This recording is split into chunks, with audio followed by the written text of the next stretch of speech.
Hey everyone, real quick before the episode starts here, just wanted to beg and plead for some reviews on any of your podcast listening apps of choice. It really, really helps us out. And now, on to the episode. Welcome back to the Castaway Consultants Podcast, where we teach future Survivor players how to play the game while criticizing current and former players. And in this Rewind episode, we are looking back at Season 14, Fiji. I'm your host, Josh Wessler, and I'm joined today by two other fabulous co-hosts. I'm Ryan Stacy. I'm your resident superfan who knows everything there is to know about Survivor. Very little about most of the things, but luckily we'll be talking about Survivor today and not most other things. And I'm Derek Kupacek, and on these Rewind series, I'm your Virgil. I haven't seen most of these older seasons. I'm going through them for the first time.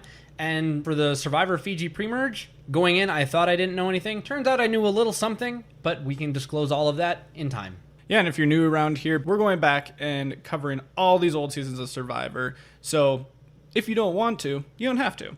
And Ryan and Derek here are going to be taking the bullet and watching through all the episodes of them. Me personally, I have watched all these seasons, earlier seasons, a few years back. Survivor Fiji in particular was about 4 years ago. So I'm actually not going to be watching through all the episodes. I'm going to go through and watch the premiere, the merge episode, and the finale.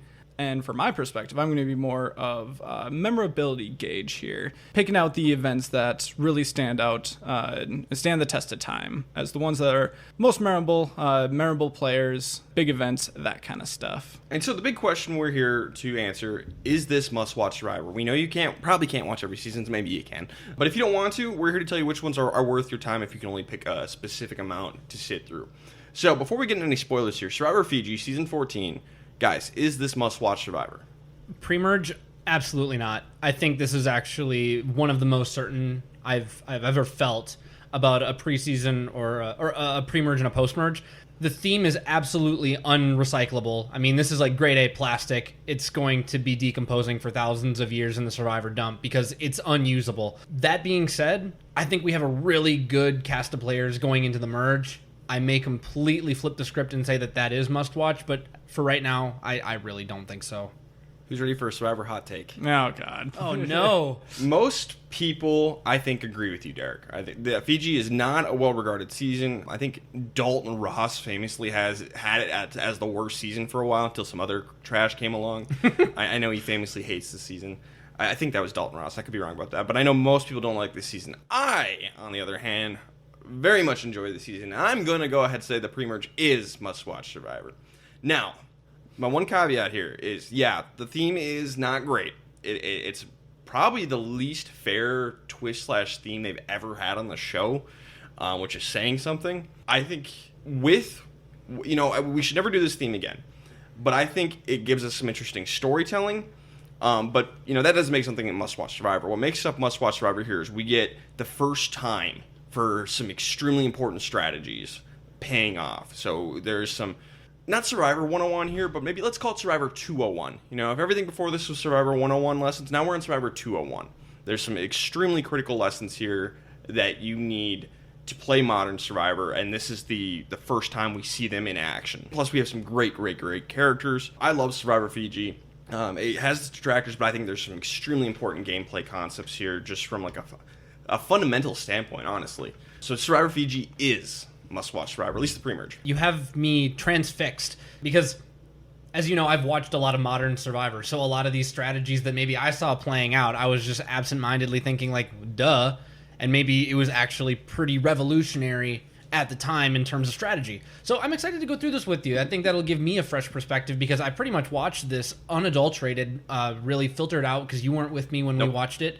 I take notes separately. I have my thoughts independently to try and keep it clean because you have your super fan perspective and I have my first time watch perspective. So yeah, the theme completely unrecyclable and I just kind of stopped there. They can never use this again. So what can a future Survivor player use? I think they could use it again with one fix, and I have a pretty good idea for that. I think I can fix this. I think I can workshop Survivor Fiji and fix it. So we'll get it right on the second try. Josh, what do you think? Here's the thing. It has been about 4 years since I've seen this season. Ryan and I play a little game before each season where he goes through the cast list, shows me photos of them all, lets me try to figure out who's who or if there's anything I pull from it. Do you remember what I got, Ryan? You got 3 out of 19. It's a miracle that I got through out 19. This season is so forgettable, in my opinion, that I cannot recommend this. I think you should watch it, don't get me wrong. But if you're going to, for the categorization of putting it in must-watch Survivor, I don't see it. Maybe once we get to the post-merge, that might be where it comes in. But as far as the pre-merge, I really don't see it. So, sorry. You know, you guys, sorry. You guys are in the vast majority here. Like I said, this is not a popular season. This is one of, I would say, 2 Survivor seasons that the majority of fans, the mass consensus, does not really care for, where I love them. And I don't know if I'd put them in top 10, but like up that direction. There's 2 seasons like that. It's this and Survivor South Pacific, where I am a huge fan of both of those seasons, and they're not super well liked. But you know what? I stand by it. I'm not going to back down, and I'm going to try and prove my point over the course of this podcast. And I mean, and here's the thing: it's not that I don't care for it. It's just that I nothing it, which it's gonna probably, I don't know, maybe my mind will change, but it's probably gonna be above the bottom tier of all my seasons. It's no 39. No, It's no Thailand. It ain't even making it into my middle tier. I would assume, but who knows? Maybe some fond memories will be jogged here along the way. I'm excited to go through it. I know one of the biggest criticisms is this kid, besides the twist, is the cast is pretty unlikable, and yeah, there's a lot of people who are not likable in this season. It's kind of why I like it, because we have plenty of good villains, I think. It's a polarizing cast. Sure. Because I think there's a lot of great... I'm not going to speak to these people as people, because I don't delve in like you. We're talking about characters. Yeah, we're talking about television characters. There are, I'd say, half that annoy me to all ends, and then the other half, I genuinely like them. And for the most part, the people left at the merge are the people that I am genuinely excited to go forward with. The people who really got on my nerves are gone. It's a great boot order. Yeah. In terms of like who do we lose pre-merge versus post-merge, it's an awesome boot order. We get we cut a lot of the fat in that pre-merge. Yeah. And you know, the one other thing I'll say about this is what's interesting. There's 19 people on this season. 18 of them were recruits. Only one of them actually applied to be on the show. Some people had never even seen the show before coming on. So this is the first big recruit season. We've had recruits in the past. As far back as Thailand, we had a recruit. Brian Heineck was a recruit. So I know Fiji catches a lot of flack for that, where they have a ton of recruits. But you know, that doesn't necessarily bother me. Technically, Rob's sister Nina was a recruit. We can get some gold out of recruits. I think Johnny Fairplay was probably a recruit. I don't know about that one. Recruits are not necessarily a bad thing, but I think there was a lot of recruits who hadn't seen the show before on this season. Sure. So we do get a few boring people for sure. Anyway, so spoiler alert for the pre-merge of Survivor Fiji. From here on out, there will be spoilers for the pre-merge, not the post-merge, because Derek hasn't seen that yet. I haven't seen it. So, spoiler alert, but Derek and Josh here do not recommend this season as must-watch. I do, so, you know, take that for what it's worth, and go watch it or not. That's where the shiny nickel. All right, so like we said, Josh got 3 out of the 19 cast members right, so let's go over the cast real quick. When the game starts, they are not divided into tribes right away, but I'm going to go through them by what tribe they end up on, just for simplicity's sake. So starting on the Moto tribe, we have Alex Angarita, an attorney from Los Angeles, Boo Bernis, a construction worker from Louisiana, Cassandra Franklin, a college administrator from Los Angeles, Dreams Hurd, a cheerleading coach from North Carolina, Edgardo Rivera, an advertising executive from Florida, Gary Stradesky, I think is how you pronounce it, school bus driver from Ramsey, Minnesota. Minnesota! And this is the I've talked in the past about how there's a couple of Survivor contestants I have connection to. This guy is one of them. I actually went to elementary and middle school with his nephew. Ooh. So I've not met Gary, but I know my mom has met Gary. So You guys are basically best friends. basically, Liliana Gomez, a loan officer from Los Angeles, Lacey Linares, a customer service representative from Los Angeles, and Stacy Kimball, a web producer from Colorado. And then we have the Ravu tribe. Anthony Robinson, an expert witness locator from California, Earl Cole, an advertising executive from California, Erica DeRusso, a nonprofit fundraiser from Louisiana, Jessica DeBen, a fashion stylist from Los Angeles, Michelle Yee, a student from Ohio, Mookie Lee, a business consultant from Chicago, Rita Verios, a single mom from Texas, Rocky Reed, a bartender from Los Angeles, Sylvia Kwan, an architect from California, and Yaoman Chan, an internet technology director from California. That is our 19. There was a 20th person who had a panic attack just before the season started and got pulled. So we have a season with odd numbers, 19 people. Only time this has happened. Watch, it's the 20th one is actually the only one who applied. The 19 others were recruits. Yeah. No, the only person to apply was Gary. Really? Yep, he's the one person who applied. That makes me happy. Yep. Yeah, he's a huge super fan. Love it. I love Gary. Yeah, I wish he'd gotten a little bit more to do. He's not on the Sure. show for very long, unfortunately. By no fault of his own, kind of. No real Yeah. fault of his own. But we'll get into it. Anything else before we jump into these episodes? I guess really quickly, I need to give a disclaimer. So before we get into any of these rewind, I just try to keep my credibility as high as possible. So to be clear, in watching episode 1, I really didn't think I had any spoilers. As I got into the pre-merge, I realized that I am 99% sure I know who wins this season. But in going through and making my winner pick, I genuinely didn't think that I knew, and I thought that there were just like weird coincidences going on, and it was just wild. I can discuss more about that in the post-merge, maybe after we actually get to a winner, but I'm pretty sure that I know. But as always, I try to remain as unbiased as possible and make my winner picks based on what I see and hear and understand in episode 1. All right, let's jump into these episodes. Episode 1, something cruel is about to happen real soon. So our 19 contestants are all sent to the island together because production's currently scrambling because they just had someone quit and they're trying to figure out what to do. How do we do this fairly? Doesn't really work out super fairly, but, you know, I don't really blame them for it. Stall. We live in an imperfect world. Yes. So Jeff ends up dropping a crate down to our contestants, a giant crate, and all the big, strong men are trying to get this crate open to figure out what to do. They can't get it open. So Yao Man, who is this old Asian man, he's a tiny guy, picks up the crate and just drops it on its corner, and it immediately opens. Amazing. Brains over bronze. Fun fact, Yao Man's one of my favorite contestants of all time. This is a perfect example of work smarter, not harder. Yes. So, and they're giving just more supplies than ever given on Survivor. Just an insane amount of supplies. Here's a secret lumber hideout. Go find it. Build your shelter. Yeah, there's a secret Menards on the island, and they just get to raid the lumberyard, basically. And they are given plans to build this awesome shelter. One of their numbers, Sylvia, is an architect. So they build the greatest camp ever made up until maybe Island of the Idols, where Rob and Sandra's idol camp is. Yeah, the only one that I can ever see even comparing is that reward challenge that came way back when. Was it All Stars, I think? Palau. Or Palau? Yeah, where they came in and built one for him. Sure. Yeah, this is, I think it might top them. Yeah, I think this one is considered number 1. Probably for any tribe ever. I mean, when you talk about like trying to build like specifically different rooms, that probably gives you a good sign of how this thing is going to go. Yep. Though I will say Sylvia is a little bit bossy, but you know she is the architect. But yeah, gotta be careful in that situation. Yeah. We get 3 people: Erica, Jessica, and then later Rocky. The 3 of them are all going to form an alliance. That's going to go real well. It's going to last a long time. Go deep into the game. Yep. Very. Good job, though. All 3 of them are going to make the merge, definitely. But yes, to Josh's point, good on them for forming an Yeah. alliance when they hit the beach. Yes, always form an alliance. In Dreams, he's kind of annoying people. Everyone's trying to sleep that night, and he's talking a lot. He will not shut up. Just being super loud, and he ends up getting into a big fight with Rocky. Rocky fighting with people? Oh no, what a shock. Yeah. Staying true to the namesake, I guess. Yeah, Rocky kind of looks like Sylvester Stallone, so they call him Rocky. And that's why he calls himself Rocky. Yeah. And... his real name is James, but Yes. he goes by Rocky. He's kind of Shane Powers-esque. A little bit. A little bit more aggro than Shane, but... Yeah.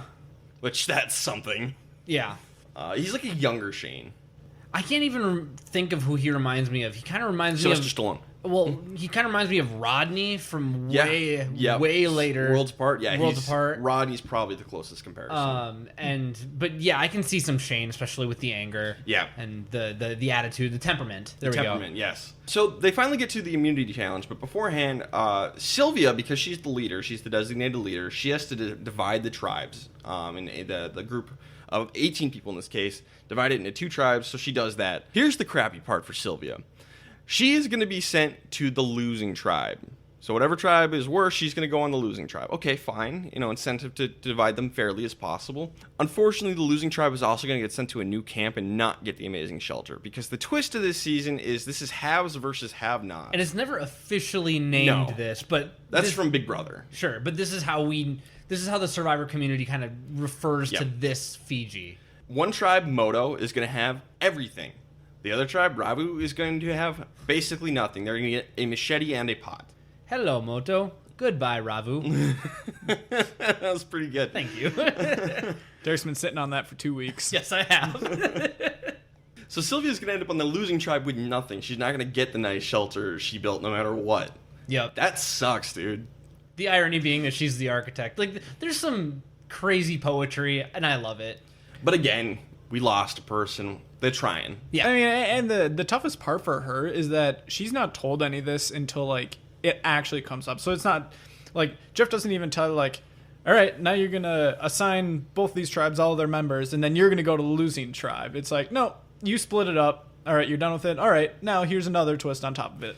Bye. Sylvia gets screwed, but I don't really blame production for it. It was just a bad situation. No, and there was incentive enough to try and divide it evenly, and I think she did a pretty good job. Yeah. Like, I mean, on paper, I thought it was fine. It's just that Ravu's going to have nothing. Yeah, now granted, it could have been the other way around, because they do a challenge, and whoever wins the challenge gets to keep the nice Yes. camp. In the meantime, Sylvia's going to get sent to Exile Island, and when she gets there, she learns the idol's actually hidden at camp this time. First time. First time, which is way more fun. I agree. The idol stuff this season is a lot of fun. I will concur with that. We're finally here. And this is the regular idol now. This is not Yep. super idol territory. We're Right. in modern day regular idol. First time. Yeah, and we keep getting reminded by Jeff, remember, if you have the idol after the votes are cast, but before I read them. Yes. Yes, Jeff, after 5 disclaimers, I think Ravu gets it. Poor Ravu. So during the immunity challenge, Jessica kind of blows the challenge. She's not very good at untying knots. She kind of blows the puzzle. Mostly her fault. Ravu loses, but it was pretty close. Yeah, this is actually a really close challenge, especially with something that has such high stakes. Yeah, arguably the most important immunity challenge ever. Yeah. Because most of Ravu isn't going to do very well in this game. Ravu loses. They're going to Tribal Council that night. This tribe has just been thrown in together. Any alliances are probably out the window. There's probably a lot more alliances than we saw. But it's just people were scattered to the wind. Also, regular length episode. Also, regular length episode. Stop doing this. Stop it. But Jessica, Erica, and Rocky, they're all on the same beach. Probably going to work together, right? They Right. all want Rita out. Go for it. Everyone else wants Jessica out because she kind of sucked at the challenge. Tribal Council. 6 votes for Jessica. 1 vote for Mookie. 1 vote for Rita. And 1 vote for Yao-Man. What? So basically, eventually, it gets back around that Jessica, Erica, and Rocky, that isn't going to work out. They kind of realize, Jessica's gone. We can't do anything. But they don't want to vote for her because they gave her their word, which is stupid. So Rocky just throws a vote on Mookie for some reason. Erica does the same thing for Yao-Man. And Jessica keeps going with the plan to vote for Rita. Just pile on Jessica, you dummies. Yeah, like you said, there's probably other alliances that they didn't even show us. And really the only one that they did was because it's the one that's going to end up being in the minority. But that doesn't matter. Recognize when it's a lost cause. If there's someone in a group of 3 people aren't going to influence an entire tribe to vote. So if one of your people are being targeted, go with the flow here. You've known each other for 3 days. Yeah. A voting block of 3 is a powerful thing on a tribe of 9. Don't get me wrong. But if the other 6 agree with each other, You're at danger of putting yourself as the next ones to go. Yeah. If you Pile play this on. wrong. pile on. As a whole, good move. The other 6, good for them. They picked the right person to send out, I think. Yeah, we don't know enough to say that that's a bad move. Yeah, with the very limited time and information they had, they did fine. Yep. So, Josh, who do you have for best player of the episode? I chose Yao-Man here. 2 big reasons. One, we saw a decent amount from him of him using his brain when others are struggling. And 2, he could have been a very easy vote out here. As one of the oldest, if not the oldest people on this tribe, and one of the smallest, potentially weakest people, it's super easy for you to be targeted in that situation. So good on him for not even being talked about as far as we saw, and proving that you have worth in ways that other people so far on the beach have not shown. Yeah, 100% Yao-Man. You kind of said it in more words, but despite his age, he made himself indispensable, and he proved to be not worthless in challenges and around camp. And for an older player on Survivor, this is 100% what you need to do. Yep, everything you guys said. You got that crate open. He was on the right side of the vote. Great episode for Yao-Man. Hooray. How about worst player? So I know that she got a really, really, really bad deal here, but I'm going to go with Sylvia. Now, tough part is that so much of it is just because of the position that she was put in. She was the main person as the architect that was in charge of building the house, so she was rubbing people a little bit the wrong way. I don't think that was necessarily that bad, but then she ended up splitting the tribes up, which can never be a positive thing. People might see that as negative if like they're maybe the last to be put on tribes. Then she gets sent to exile, doesn't even get to find the idol because it's back at camp, and then she goes to the losing tribe. All in all, that's enough for me to put Sylvia as the worst. Again, not a lot here that is pulling from things in her control, but at a certain point, a negative episode is a negative episode.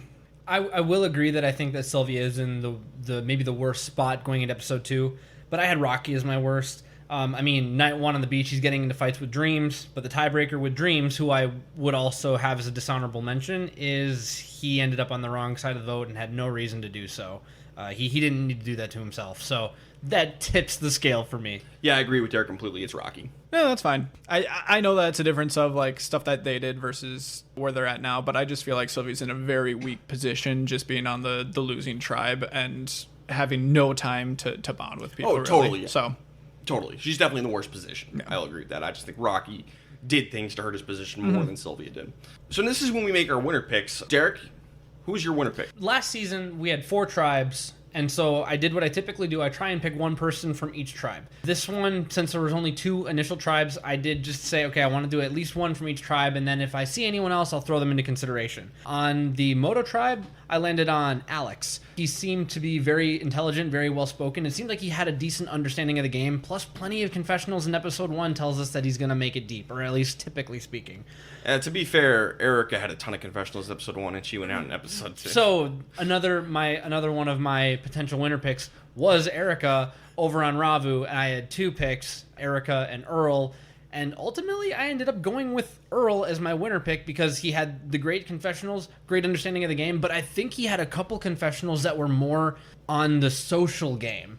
And whenever you can get a confessional, I mean, it wasn't Chris levels of, like, self-aware or, like, Sarah Lucina levels of, like, socially aware, but it was, let's talk about this in a positive manner instead of a complex manner. We're going to try and turn everything into an advantage. And he just had that voice and that tone. I had to pick Earl. If you get a confessional role on episode 1 that's like that, I can't ignore it. I'm going to pick Earl. I had a couple of finalists myself. From Moto, one of the people that stood out to me was Alex, just from a couple of confessionals, and that's it. From Ravu, some of the people that stood out were Michelle, Yowman, and Anthony. Earl was out there too, but ultimately I think that him and Anthony had a pretty similar first episode. I know, Derek, you didn't even mention Anthony, but whatever. So be it. I don't think that Yowman would be able to make it to the end. I think that if he's able to get past the merge, I think he'll be in a pretty good spot, but I think that he's too much at risk of being one of the first people voted out. So I wasn't able to pick him. I really wanted to. Ultimately, it came down to Anthony as my winner pick. So my winner pick is who I picked when I was a kid when I first watched it, and in this case, I had a classmate whose uncle is on Survivor. My winner pick was Gary. Surprise. You gotta. You gotta. Now, my winner pick, if I got to pick today, I would have picked Yowman, just because he impressed me so much. But that doesn't matter. My winner pick is Gary. So we'll see how that pays off for me. All right. Episode 2, Stakes Are Misunderstood. We have an understanding now. Ravu is in such dire straits they are licking water from leaves. Michelle's even falling over from dehydration. Moto is feasting like kings. Womp womp. Yeah. But the one thing that is going poorly for Moto is Boo keeps getting hurt. He accidentally cuts himself with a machete. He gets something caught in his eye, so his eye's all red. The hammock breaks while he's laying in it. Amazingly, they patched him up from being injured. He's just getting some rest, laying in the hammock. The hammock falls over. Fun sidebar, I wasn't expecting that to happen, so when the hammock snapped, I jumped like some kind of horror movie jump scare. I was like, whoa. It freaked me out, man. Hilarious. Because they caught that on camera, by the way. Amazing catch, too. Because he's not even in focus. No. He's in the background, behind Gary in Dreams or something like that, and collapses. So Sylvia joins Ravu, and as she's coming in, Yowman gives her a hug to welcome her to camp and starts, trying to peek in her bag looking for the hidden immunity idol. Oh, what a good move. Yowman, you sneaky sneak. I love it. This is the slimiest thing you can do, and it's amazing. And he knows it. He's like, I think I did something kind of nasty. And he is so aware. But he's just like this like charming grandpa who's like, he's like the nicest guy in the world, but he's still going to do something sneaky. And I love it so much. I loved it. This whole podcast, pre-merge and post-merge, is going to be me gushing about how much I love Yao Man, because he's in my top 10 favorite contestants of all time. So I love Yao Man. He's the best. Sylvia starts being real bossy and annoys several people in camp. Not the best move. So it turns out it wasn't just because she was the architect in episode 1. She's just used to being in charge. Rocky puts it that way. Yeah. Yeah, when you're at such a disadvantage heading into episode 2, don't do this. She's kind of the mom with high expectations. Yeah. She's like mom showing up to her kid's place the first time and thinking she still has a say over what happens at their place. And I will say, and Mom, if you're listening to this, I couldn't wait because my parents visited me and my wife at my house, and she said, oh, Derek, why don't you go do this? And I'm like, well, tell you what, Mom, you can go buy your own house, and when you have your own house, you get to make the rules. Dab. And she looked at me, she's like, you've been holding on to that for a long time, haven't you? And I said, oh, yes, I have. My parents, they visited me before, and they've never said anything like that, so I've never had the opportunity to use that against them, because they've said, you know, when you get your own house, you can do what you want. They know it's mine. And I will say what happened with my mom, like I was looking for a reason. It wasn't like it was blatant, like, oh, you need to vacuum, because I mean I vacuum, but like you get it. Yeah. I was looking for a reason. So we're going to immunity challenge, and during the challenge, Ravu's going to end up losing because Erica kind of flips out during the puzzle section, and we don't know if it's because she flipped out, but she was at the very least being a distraction. Yes. She was telling them to try something again that they'd already done, convinced they had missed something. They hadn't. They did try it again, and it ended up costing them the challenge. Poor Ravu. So close. So Moto's going to send Earl to Exile Island, and they are like, yeah, this person's going to miss tribal council. This person will not vote. This person cannot get voted out. Moto decides to send Earl to exile instead of sending Sylvia back. Yeah, this is bad on all counts because Sylvia's already been there, so you want to keep that information consolidated. And also, Sylvia's generally considered to be the weakest. You knew Sylvia when she went to exile. You knew she was bossy. You knew that she would be an easy target to vote out. Protect her. Force them to stay weak. Step on Ravu's throats. Yes. You know, it doesn't matter how bad off they are. It's not you. Yes. This is a terrible move. Should have been Sylvia. You know, with the idol in Exile Island, you want to keep the idol in as few people's pockets as possible. Right. Like, if you can just keep sending Sylvia, you know where the idol is if it gets found. Right. Bad move. So Mookie is really pissed at Erica for flipping out at the challenge and basically leads charge and gets everyone on board to knock her out. Rocky wants her out as well, but for different reasons. They were in an alliance, but he's like, yeah, I can't get a good read on her, so I want her out. Rocky, you have someone who's in an alliance with you. Why would you turn on her now? It's almost like Rocky's not very good at Survivor. Now, don't get me wrong.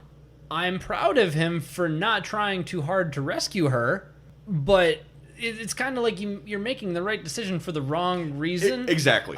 So, like, you know, in high school or in college or whatever, if you're doing a math problem and the work you show is all wrong, but you somehow magically get the right number, you only get partial credit. So, Rocky, you only get partial credit. Yeah. Anthony, Rita, and Michelle want Sylvia out instead. Yeah, that's Sure. fair. That's perfectly fair. But Sylvia did fine in the challenge, so it's not like she did badly. You know, It's Erica's fault they lost, not Sylvia's. But again, she's annoying her on camp. We're going to Tribal Council. Sylvia gets called out for being too much of a leader at Tribal by Rocky. And again, don't call people out for this, Tribal Council. Just let them dig their own grave. Nothing good can come from this. We've talked about this before. It's the same old business. You know, it helps to watch Survivor or listen to a Survivor podcast before you go out there. Survivor Fiji contestants. It ends up being 6 votes for Erica, 2 votes for Sylvia. Anthony is the only one on the wrong side of the vote. Whoops. Yeah. Best player, I had Mookie. He led the charge against Erica, got everyone on board to make that play. And he also made an alliance with Rocky during the episode. So. Yeah, and because I didn't necessarily agree with Erica, Erica was a fine move. Yeah. Don't get me wrong, but I actually gave it to Yao Man for back-to-back for his sneaky, slimy idol bag check. But at the same time, being able to keep up this facade is like the nice, old, useful guy. And then he did well. He did fine in the challenge again and was on the right side of the vote. So I was splitting hairs, and I decided that because I thought Sylvia might have been a better vote and Mookie was the driving force against the better vote, I gave it to Yao Man. I like Derek's reasoning better, so I'm going to go with him. And if you're new around here, since I don't watch the episode, if there's a disagreement like there is right now, I'm the tiebreaker. So I just had to choose the better argument and which one I think I agree with. For worst player, I had Anthony. He knew which way the vote was going. He was aware Erica was going, and he still refused to get on board and ended up voting for Sylvia. Bad for Anthony. Sure, and I actually picked the low-hanging fruit, and I said Sylvia. I mean, you came back from Exile Island, and the first thing you do is be, overbearing mother, and then, I mean, you do okay at the challenge, but you're obviously not building social bonds strong enough to, I mean, yeah, it might save you for this vote, but you are next on the chopping block. The reason I didn't give it to Sylvia is she survived against all odds in this episode, so that was mine. I'm going to go with Derek again. And not just because Anthony's my winner pick. Not a good look for him, I will say that. But mostly just because, Sylvia, you got to be playing almost a perfect game, in the pre-merge at least, from here on out, just to avoid being the next one to go. Yeah. You should be going. And to Anthony's, Ryan's Anthony pick, to that credit, I just want to say a lot of Ryan's, I guess, worst player of the episode is a little more between the lines. Yes, we do explicitly know that the vote out is going to be Erica, but we don't understand the social rifts that Anthony's making with his tribe yet, which will become more apparent with time. Oh, yeah.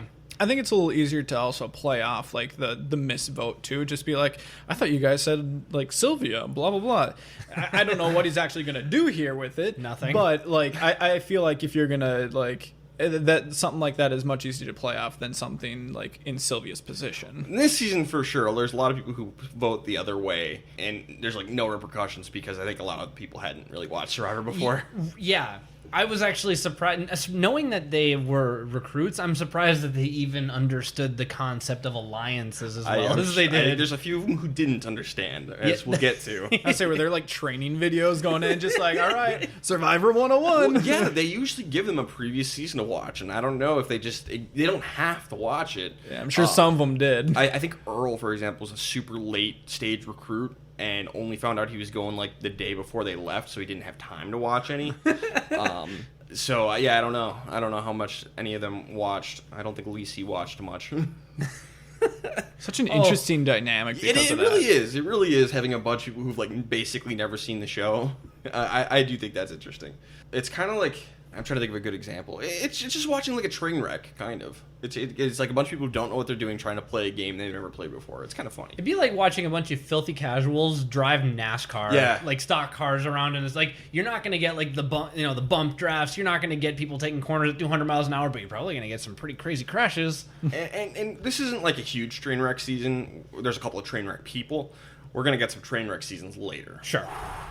There's a couple of seasons that are just like glorious cluster Fs. So we'll get to those. But episode 3, this isn't survival, it's thrival.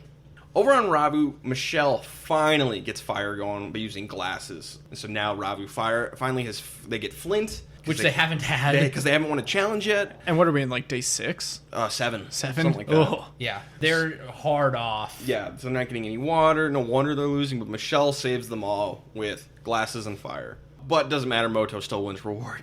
Sylvia, it was it was kind of a slip and slide style challenge, and where they had to like slide down this path, grab a little ball, get to the end, and toss it in the basket. Yeah. Sylvia is embarrassingly bad at this challenge. Yeah. High stakes skee ball, by the way. Yeah. Yes.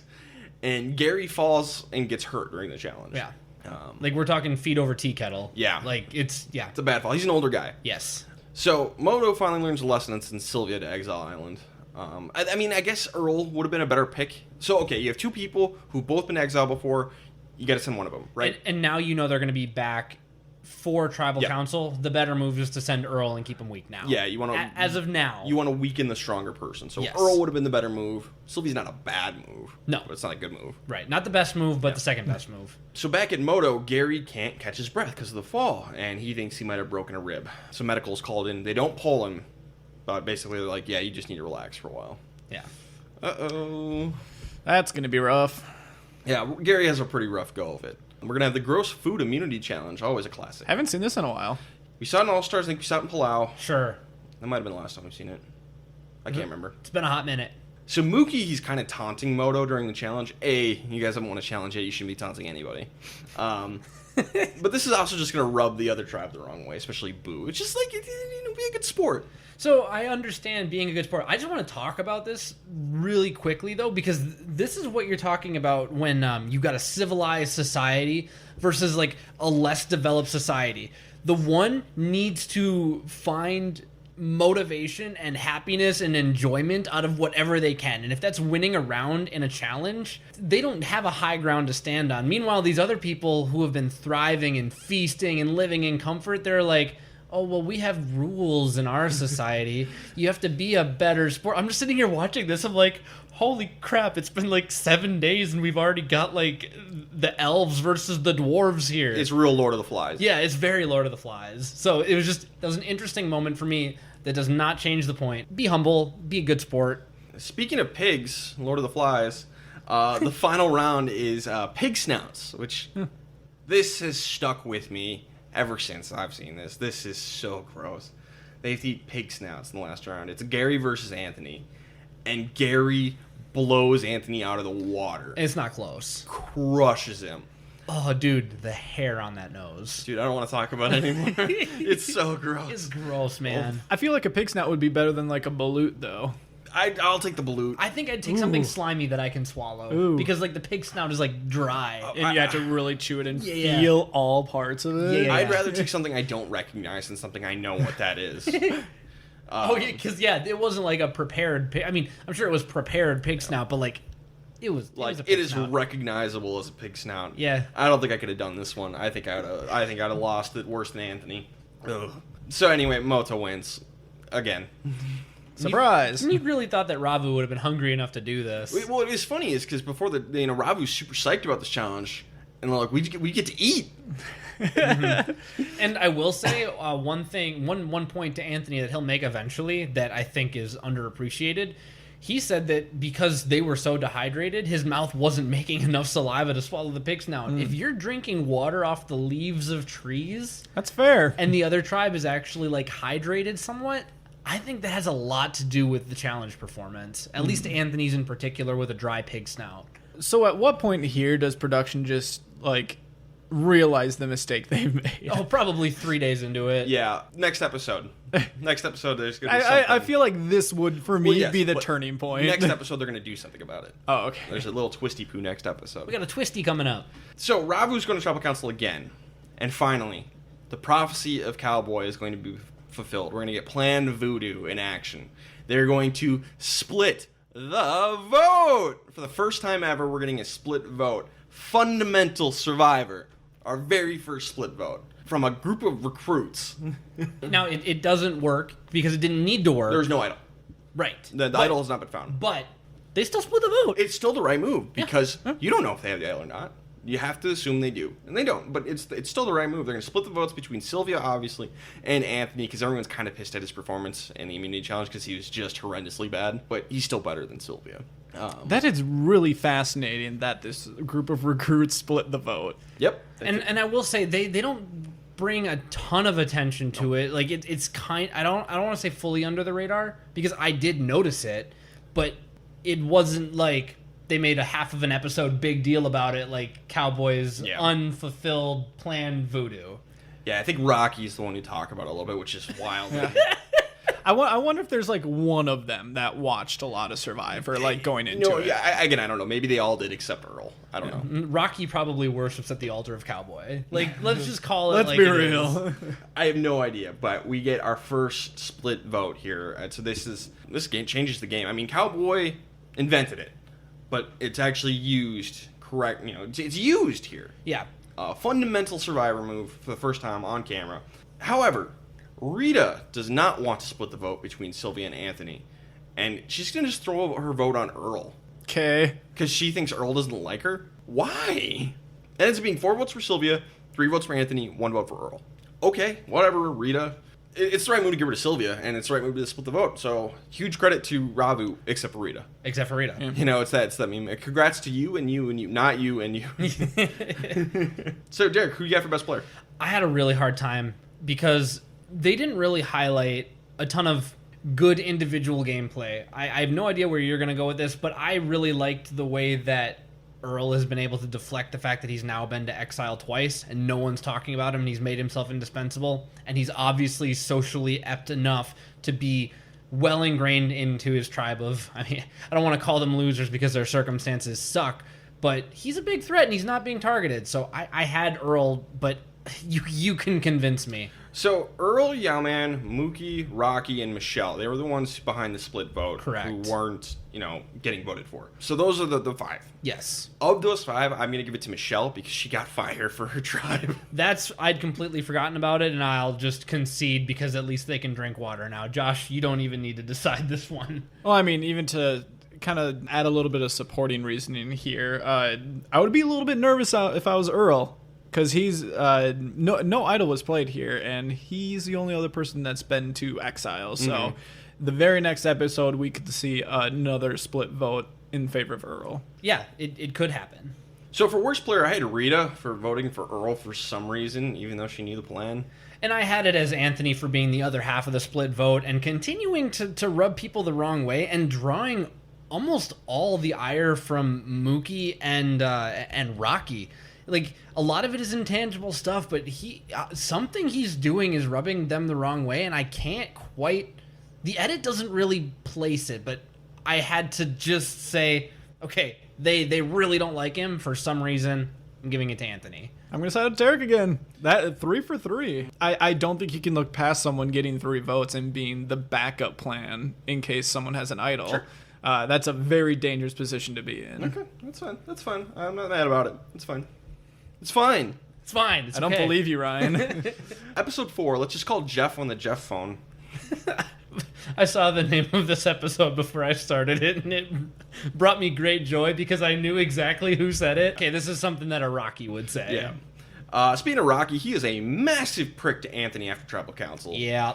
Basically, he's just going off on him that Anthony's kind of a wuss. So basically, it's just like Anthony won't stand up for himself. He doesn't have a ton of self-confidence. So when someone is, he's going to talk about how he was bullied a lot growing up. And so Rocky's acting like a huge prick to him. Anthony's kind of retreating back to high school self and, just kind of being a punching bag. And it's really sad. And what I'll say, this is when Rocky's antics became, I mean, they were already getting a little old, but they stopped being fun. Yeah. It just turned into outright bullying. Yeah. And if you want to start winning, you don't bully people into doing that. I mean, and I know that I've never lived in Boston. I've never lived in New England. And I know that they have this kind of brash, brusque way of interacting with each other. And the culture there is very different. But guess what? Survivor is kind of a great equalizer. And Rocky needs to realize that there are other ways to do things. And this way isn't right. Just because your entire society does it doesn't mean it's good. Yeah, fair. So Rocky sucks. And I've met some people from Boston, and they're not like Rocky. Yeah.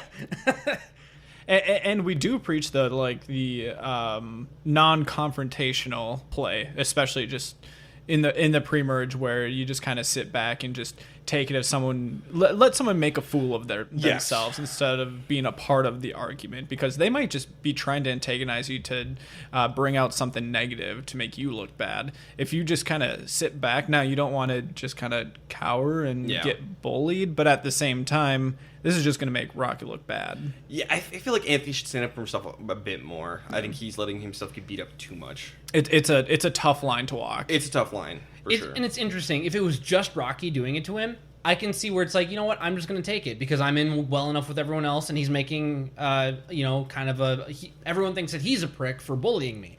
That's different. The fact that he is kind of, I mean, no pun intended, but he's on an island. He's on his own. He's on Anthony Island. We've got Earl Island, but we've got Anthony Island. He's on an island, and he does need to be able to stand up for himself. But I mean, you don't expect to run into super big bullies like this, because in Survivor, I feel like, at least in modern Survivor, more often than not, if you run into an Anthony, people will flip that and be like, oh, someone who's not very confident in themselves, that is a great number to have for forever. Karishma. Yeah. So, for the first time on Moto, we're actually going to have some strategy talk. 4 episodes in. Who are you people? Boo, Alex, Edgardo, Lisi, and Stacy form an alliance. Yeah, who are these people? We've seen a little bit of Boo and Alex, but we haven't seen any of the other 3 at all this whole time. So the 5 of them have an alliance. They don't really like Liliana or Dreams or Cassandra. And then Gary's also kind of on the outs, but that's just because he's not very healthy. Yeah. They like Gary. But they're like, we can't drag you around, kind of thing. Moto wins reward, and they're going to send Yao-Man to Exile Island. Send Earl! Sylvia's gone. Send Earl. Earl is physically stronger, and he's the only one there to have been there. Sending Yao-Man makes no sense. None. This is exactly what a tribe that's had an easy go at it would do. Yep. They're just like, it's not going to matter. They're all going to be gone anyways. So Rocky, he gets back to camp, and he just starts throwing stuff around the camp and just basically having a tantrum. Yeah, don't do this. Yeah, nobody's going to respect you for this. At Moto, Liliana starts giving the guys massages and flirting with them, trying to play the Parvati game a little bit, and Lisi and Stacy do not like this. So they are all aboard getting rid of Liliana as soon as possible. They don't want her to flirt the guys onto her side or something like that. It's fair. Be careful about how public you are with something like this, because it can really rub people the wrong way and make you a target. But on the other side, the girls maybe use this and befriend Liliana.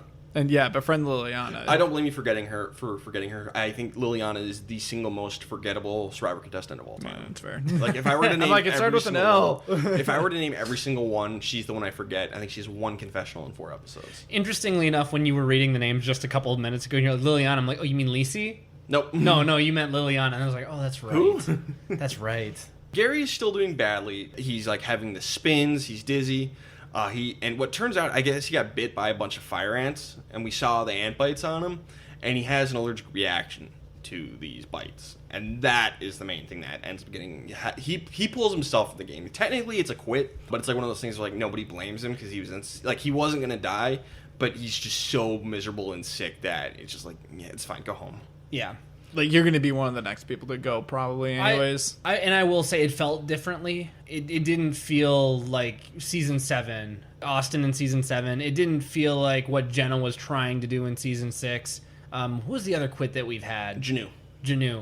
It didn't feel like that at all. It really felt like he's just sitting there, and he can't breathe, and he's spinning. And it's like, if the doctors tell you there's nothing wrong with you, but you know there's something wrong with you... Well, it wasn't that there was anything wrong. You know, there was something wrong with him. Yeah. But it wasn't enough to pull him. It wasn't threatening. Yeah. It's like, it's your call. Because they can only pull you if you're going to die or lose a leg or something like that. Yeah, it's like, oh, you have a cut that has an infection that you could lose your limb on. Just like, oh, okay, bye. You know, Gary was going to survive these ant bites. But allergic reaction, it's no fun. So, you know, can't blame Gary at all. But there goes my winner pick. Womp, womp. So he does go out here. Yeah, yes. Gary's gone. He pulls himself from the game. Gary's out. So who's your new winner pick? I can't pick a new winner pick till the end of the episode. Okay. That's how it works. So at least I get a little bit more information before making my pick. Oh, congrats. Silver lining. I almost think that we should make him pick now. No, mid-episode. No, it's got to, because if we were watching this live, it would be after the episode was over. Yeah. Fine. So Rocky decides to try and cheer everyone up. So he runs around naked and then starts cross-dressing. He even, cuts a coconut in half to give himself boobs. And he's just cross-dressing. And you know what? I think it works. In fairness, this was funny. It was very funny. Everyone seemed to enjoy it. Good for Rocky. This is how you toe the line between being a complete psychopath and being maybe closer to Shane Powers. Yes. Yeah. Now he's going a little more cartoon character here. Yeah. Which is, so, trying to boost morale. I think it does boost morale, but they're not going to win. No. They were close. So at the immunity challenge, they're given a message in a bottle that will be given to the winning tribe right after the challenge. Moto ends up winning because Yao-Man and Rita are both pretty slow in this challenge. Yep. And again, they're not eating. Yeah, they're not eating. But Moto wins, and they're given the message in a bottle. They can either give up immunity and keep the really nice camp, or give up the really nice camp and keep immunity. One or the other. And here is where I can now workshop this twist. This haves versus haves not twist. This decision should have been in every single episode. Yeah, I agree. You win immunity, and you can keep it, or you give it up and keep the nice camp. The winning tribe always gets to decide what is more important to you, immunity or luxury. Every single episode you have this choice, and I think that the twist works fine. Mm-hmm. I think that's an interesting decision, but we're only going to get it once in this episode. They're going to decide to keep the camp and go to tribal council, which is stupid. This is a horrible move. For the majority alliance, it's fine. But anybody who's not in that group of 5 should be like, no. Cassandra, Dreams, Liliana, no, you should not be going to this. I mean, but how do you vote for this?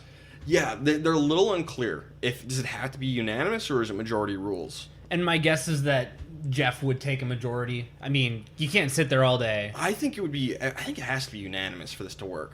I think you have to do it unanimous. Otherwise, I don't think it's fair if you do it like that.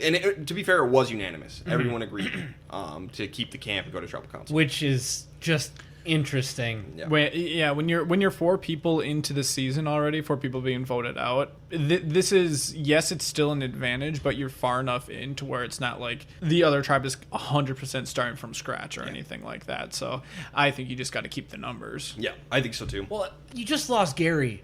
In a pretty unexpected incident. You got to hold on to immunity this time. You're only up by 1 because Jessica almost doesn't count because they got Sylvia to replace her. So the numbers are not really, they're barely in Moto's favor. No, it's 8-7. Yeah, and after this, it's going to be even. Yes. This is ultimately, I think, a bad move. Especially for Liliana, Dreams, and Cassandra. This is going to be a disaster for Liliana. The other 2, it could have easily been. Right. Because they're going to go back to camp, and Dreams is going to hold a public forum, which is always a good move. Oh. Genius.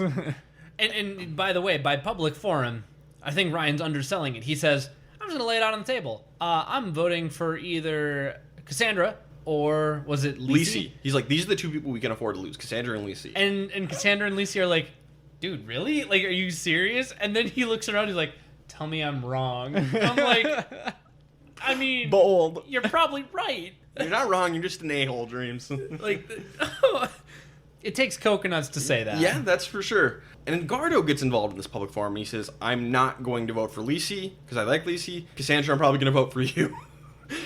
Gardo, why? Just let Dreams dig his hole. No, if someone starts a public forum, don't get involved. Just let them talk. On top of that, if someone starts a public forum, throws out names, and neither of them are yours, let them go. Let them keep going. So Lisi and Stacy, on the other hand, they want Liliana out of the game because they don't like her for some reason. Because she's flirting too much. Yeah, she's being a flirt. Boo, Alex, and Edgardo all want Cassandra gone because she's the weakest person not in their alliance, which is the go-to move. Stand by, weakest person, and not in your alliance. Great. The 3 guys end up deciding to concede for the sake of the alliance. I think Lisi and Stacy are a little short-sighted here. I think Cassandra's definitely the right move. But it's going to be 6 votes for Liliana, 1 vote for Cassandra, 1 vote for Lisi. Yeah, I'll echo it because they go so as far as to say that Liliana was very strong physically. Out of all the women, she's probably physically the strongest.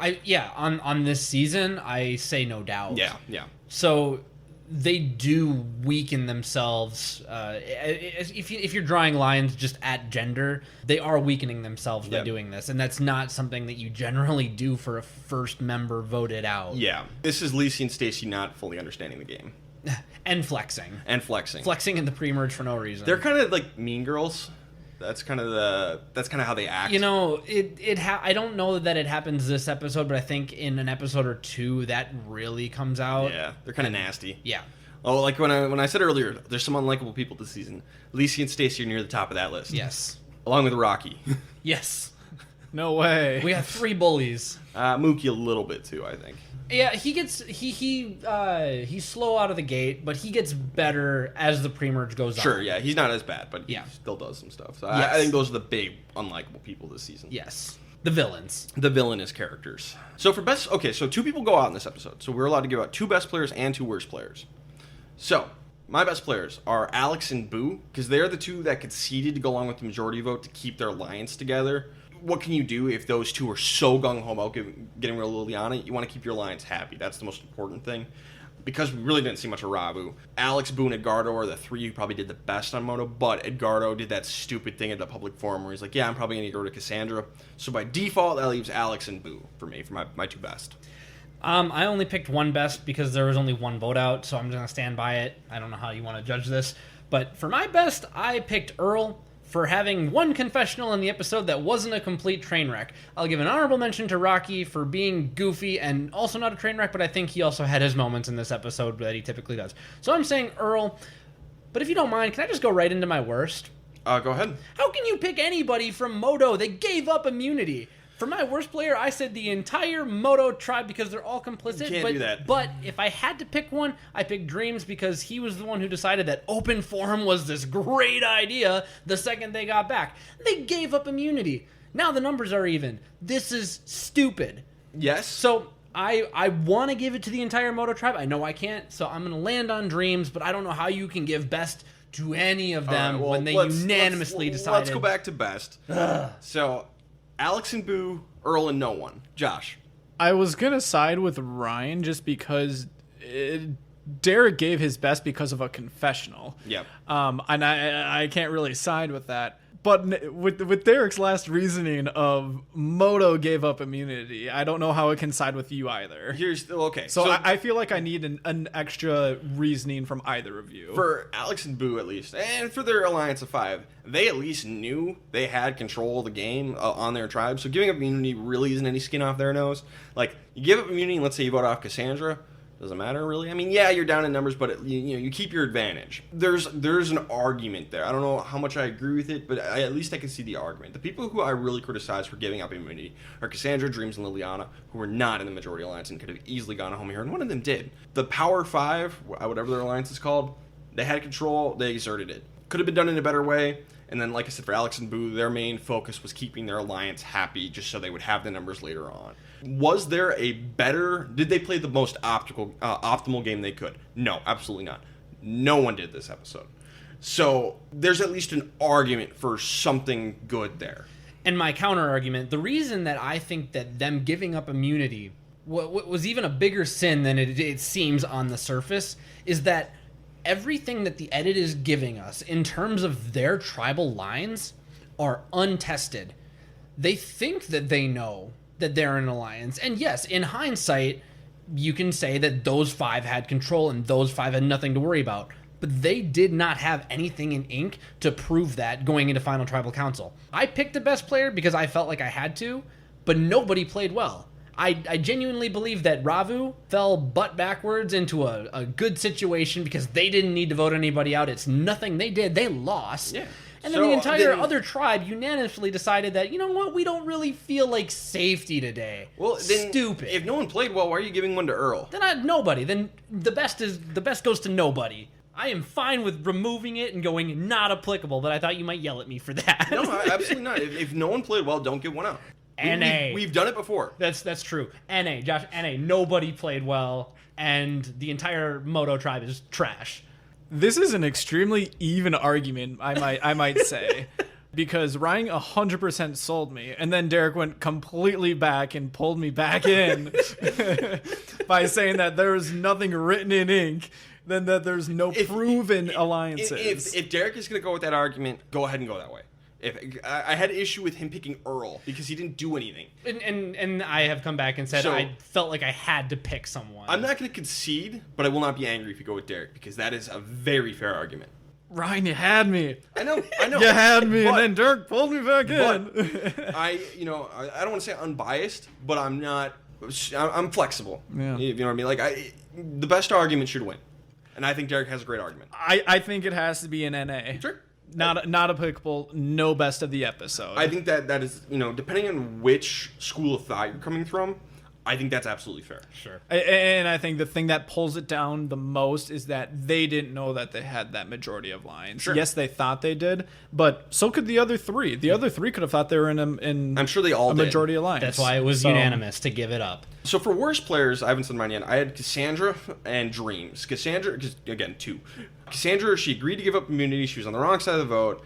And she didn't really fight it all to stay in the game. She just kind of sat there and let everything happen around her, which worked out for her, but not because of what she did. She survived because of nothing she did. And then Dreams... Oh, and they both also sent Yao into exile, which was stupid. Yes. And then, Dreams also agreed to give up immunity, but he held a public forum. Stupid. So I gave it to both Cassandra and Dreams. And I only gave out one, so I don't know how we grade this. And who was yours to again? It was Dreams, because open forum is never good, and I feel like that permanently blemishes your record. Okay, so Dreams is getting one. Yes, Dreams gets one. So the question is, does Cassandra get one too? I think she does. I understand why Derek only gave out one because Gary quit and wasn't voted out.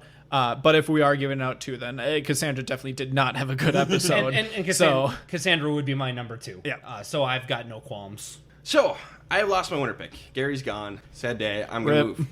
Back in the day, and I'm going to stand by this, moved on to Yao Man. And I like it. Now, might I say something? Sure. Ryan, as Kid Ryan, what is your policy for picking people? I pick the person I like the best, and usually the person I like the best has shown either, well, usually chops at the game. They've been clever. Usually just like clever. Anything clever will win me over. Also, sometimes comic relief win me over because I'm a kid and I'm dumb. What is the number one thing that trumps any of that? I mean, the name Ryan. The name Ryan trumps everything. And what do we have here? We have someone with the name Stacy. I am shocked that Kid Ryan did not go with Stacy. Because I don't like my last name. I never have. Also, Stacy is a girl, and when Ryan was a kid, girls had cooties. I'm just surprised that Kid Ryan wasn't just like, Stacy, that's my name. A, Stacy sucks. B, I have never liked my last name, so no, I think she's the only Stacy ever played on Survivor, and no. All right. She's pretty invisible in episode 1. And honestly, she's been pretty invisible so far. Yeah, she hasn't really done much except kind of be catty about Liliana. Yeah, and that's all we've seen of her. Yeah. So, Yao Man for sure. Episode 5, love many, trust few, do wrong to none, which is Yao Man's philosophy. It's a good one. So Yao Man and Earl have both been Exile Island now, and they kind of bond and make an alliance over their knowledge of the idol. And Earl decided to help Yao Man out by leading everyone out of camp on a trek to get food to give Yao Man time to find the idol. Unfortunately, the idol is buried fairly deep under the cave where Ravu is living, and Yao Man doesn't really have any tools to dig with, so he can't get to it. Correction, Ravu has no tools. Right. They have a machete. Yeah. And you don't use that for digging. So Yao Man can't get deep enough to get it, unfortunately. Give him a shovel. This is some more fantastic first-time Survivor gameplay. The idol hunt. And this has become less... the idols have obviously had a kind of a roller coaster of a history. They've been really hard to find, really easy to find. They got this whole brand new weird era of Survivor that we're in now, where there's like games and puzzles to solve. Back in the day, you just had to, we're probably my favorite era now, where they're tricky to find or tricky to get to. And this is a fun one. It's buried beneath where they're sleeping. That's great. How do you get this idol? And so seeing these strategies for people, we're going to see this on both tribes of people trying to get this idol without everybody else in their camp knowing. I think that's great. And this is some more Survivor 201 stuff that I'm talking about. Like these strategies, how do you get the idol? I think this is a lot of fun. So this is one, all this idol stuff in the pre-merge is some of the best stuff and why I think this is must watch. I can see why you think that it's Survivor 201 because now we finally have the iteration of the idol that's going to stick. Yeah. We have the one that's going to be the most prevalent, the most pervasive throughout the remainder of Survivor history. I mean, I've seen one Super Idol season, but other than that, it's been advantages and this idol. Mm-hmm. So I can see that, and maybe it is something that I took for granted because I'm like, oh yeah, of course, if two people know where the idol is one person is going to play decoy while the other one digs it up. First time we get this. Great. But I didn't think about it as being the first time it ever happened. I've seen it a million times before. But it's historical. It's the first time we get this. Yeah. So good on Earl, good on Yao Man. Oh, yeah. Unfortunately, we couldn't find it. Yeah, because they're Ravu. So at the reward challenge, Moto crushes Ravu. It's that sumo at sea challenge. Yeah.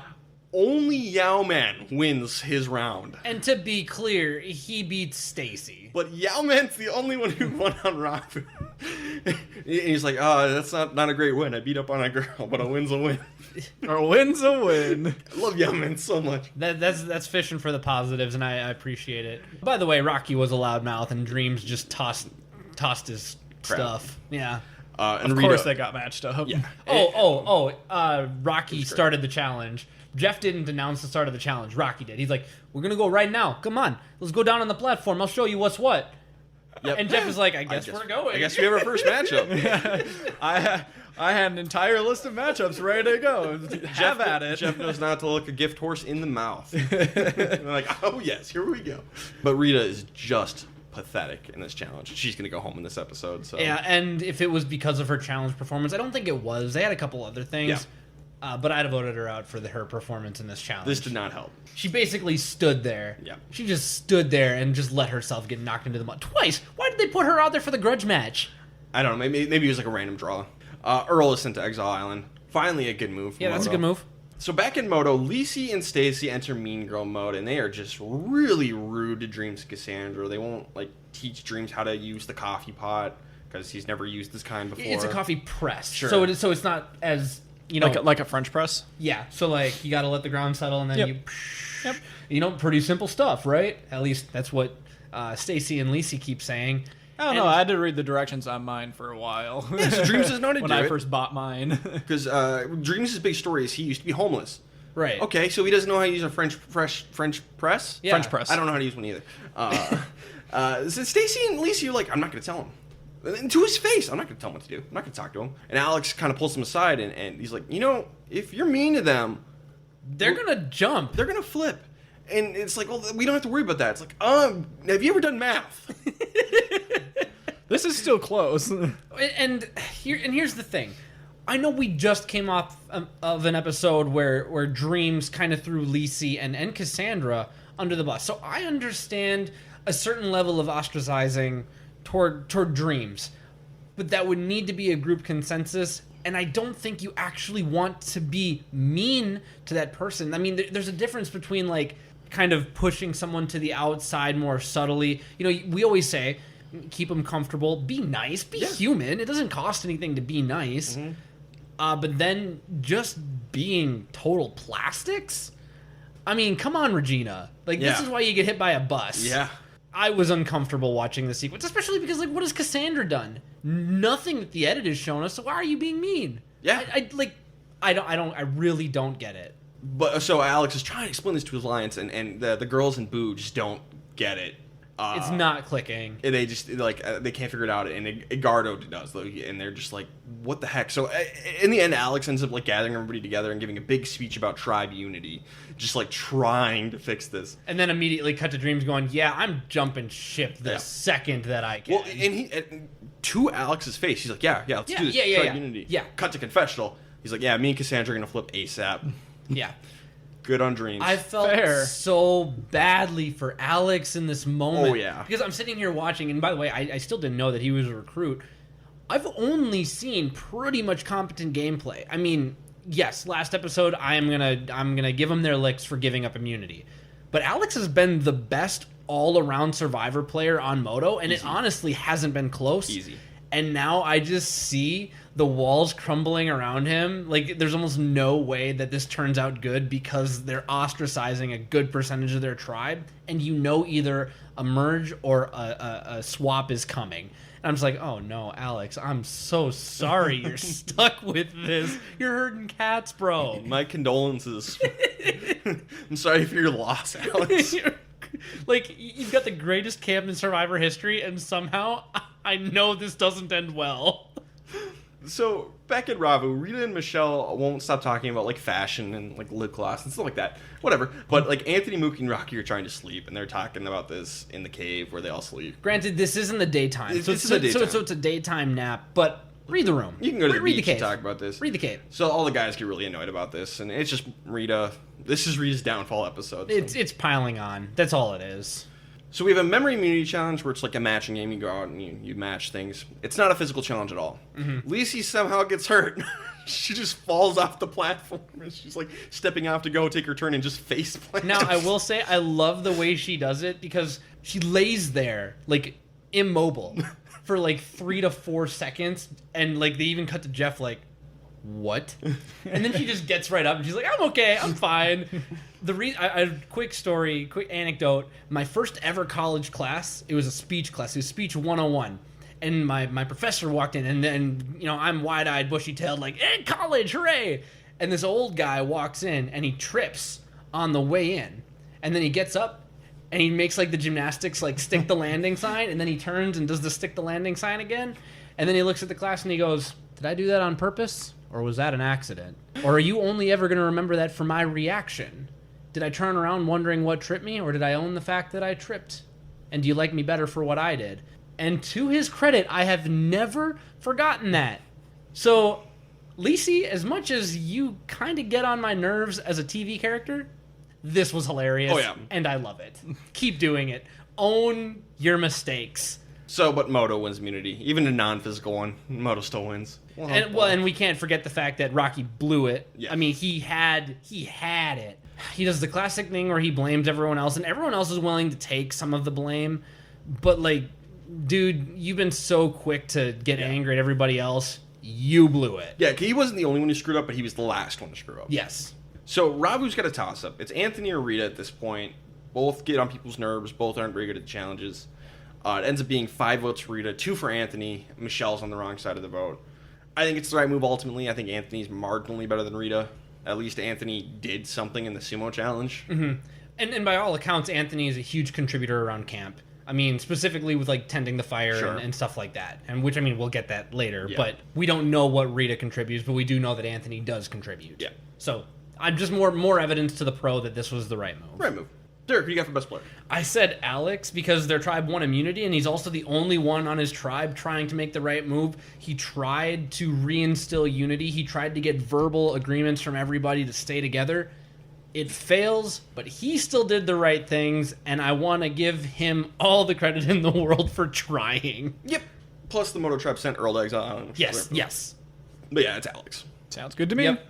How about worst player? I know I just like wrote down 2, but I have Stacy and Lacey for ostracizing Dreams and Cassandra. I'm going to side with Stacy because I felt like her negative edit, her Mean Girls edit, was a little bit more extreme and a little bit more direct and a little bit more intentional. Like, no, I will not teach you how to do this. And so because of that, Dreams and Cassandra, I mean, probably for a multitude of reasons that compound over time, are planning to flip immediately. I had Michelle because she was part of the conversation that annoyed all the guys while they were sleeping, and she ended up being on the wrong side of the vote. Sure. I feel like there's a bigger negative to Stacy, so I'm going to go with Derek here. Okay. Suck it, Ryan.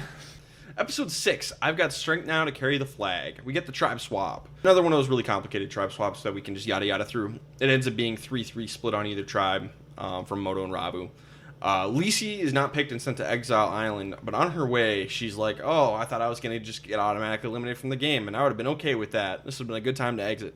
What are you complaining about, Lacey? You've had it made. You've had to do nothing this entire season. Why do you want out? Lacey, your privilege is showing. I don't get Lacey, man.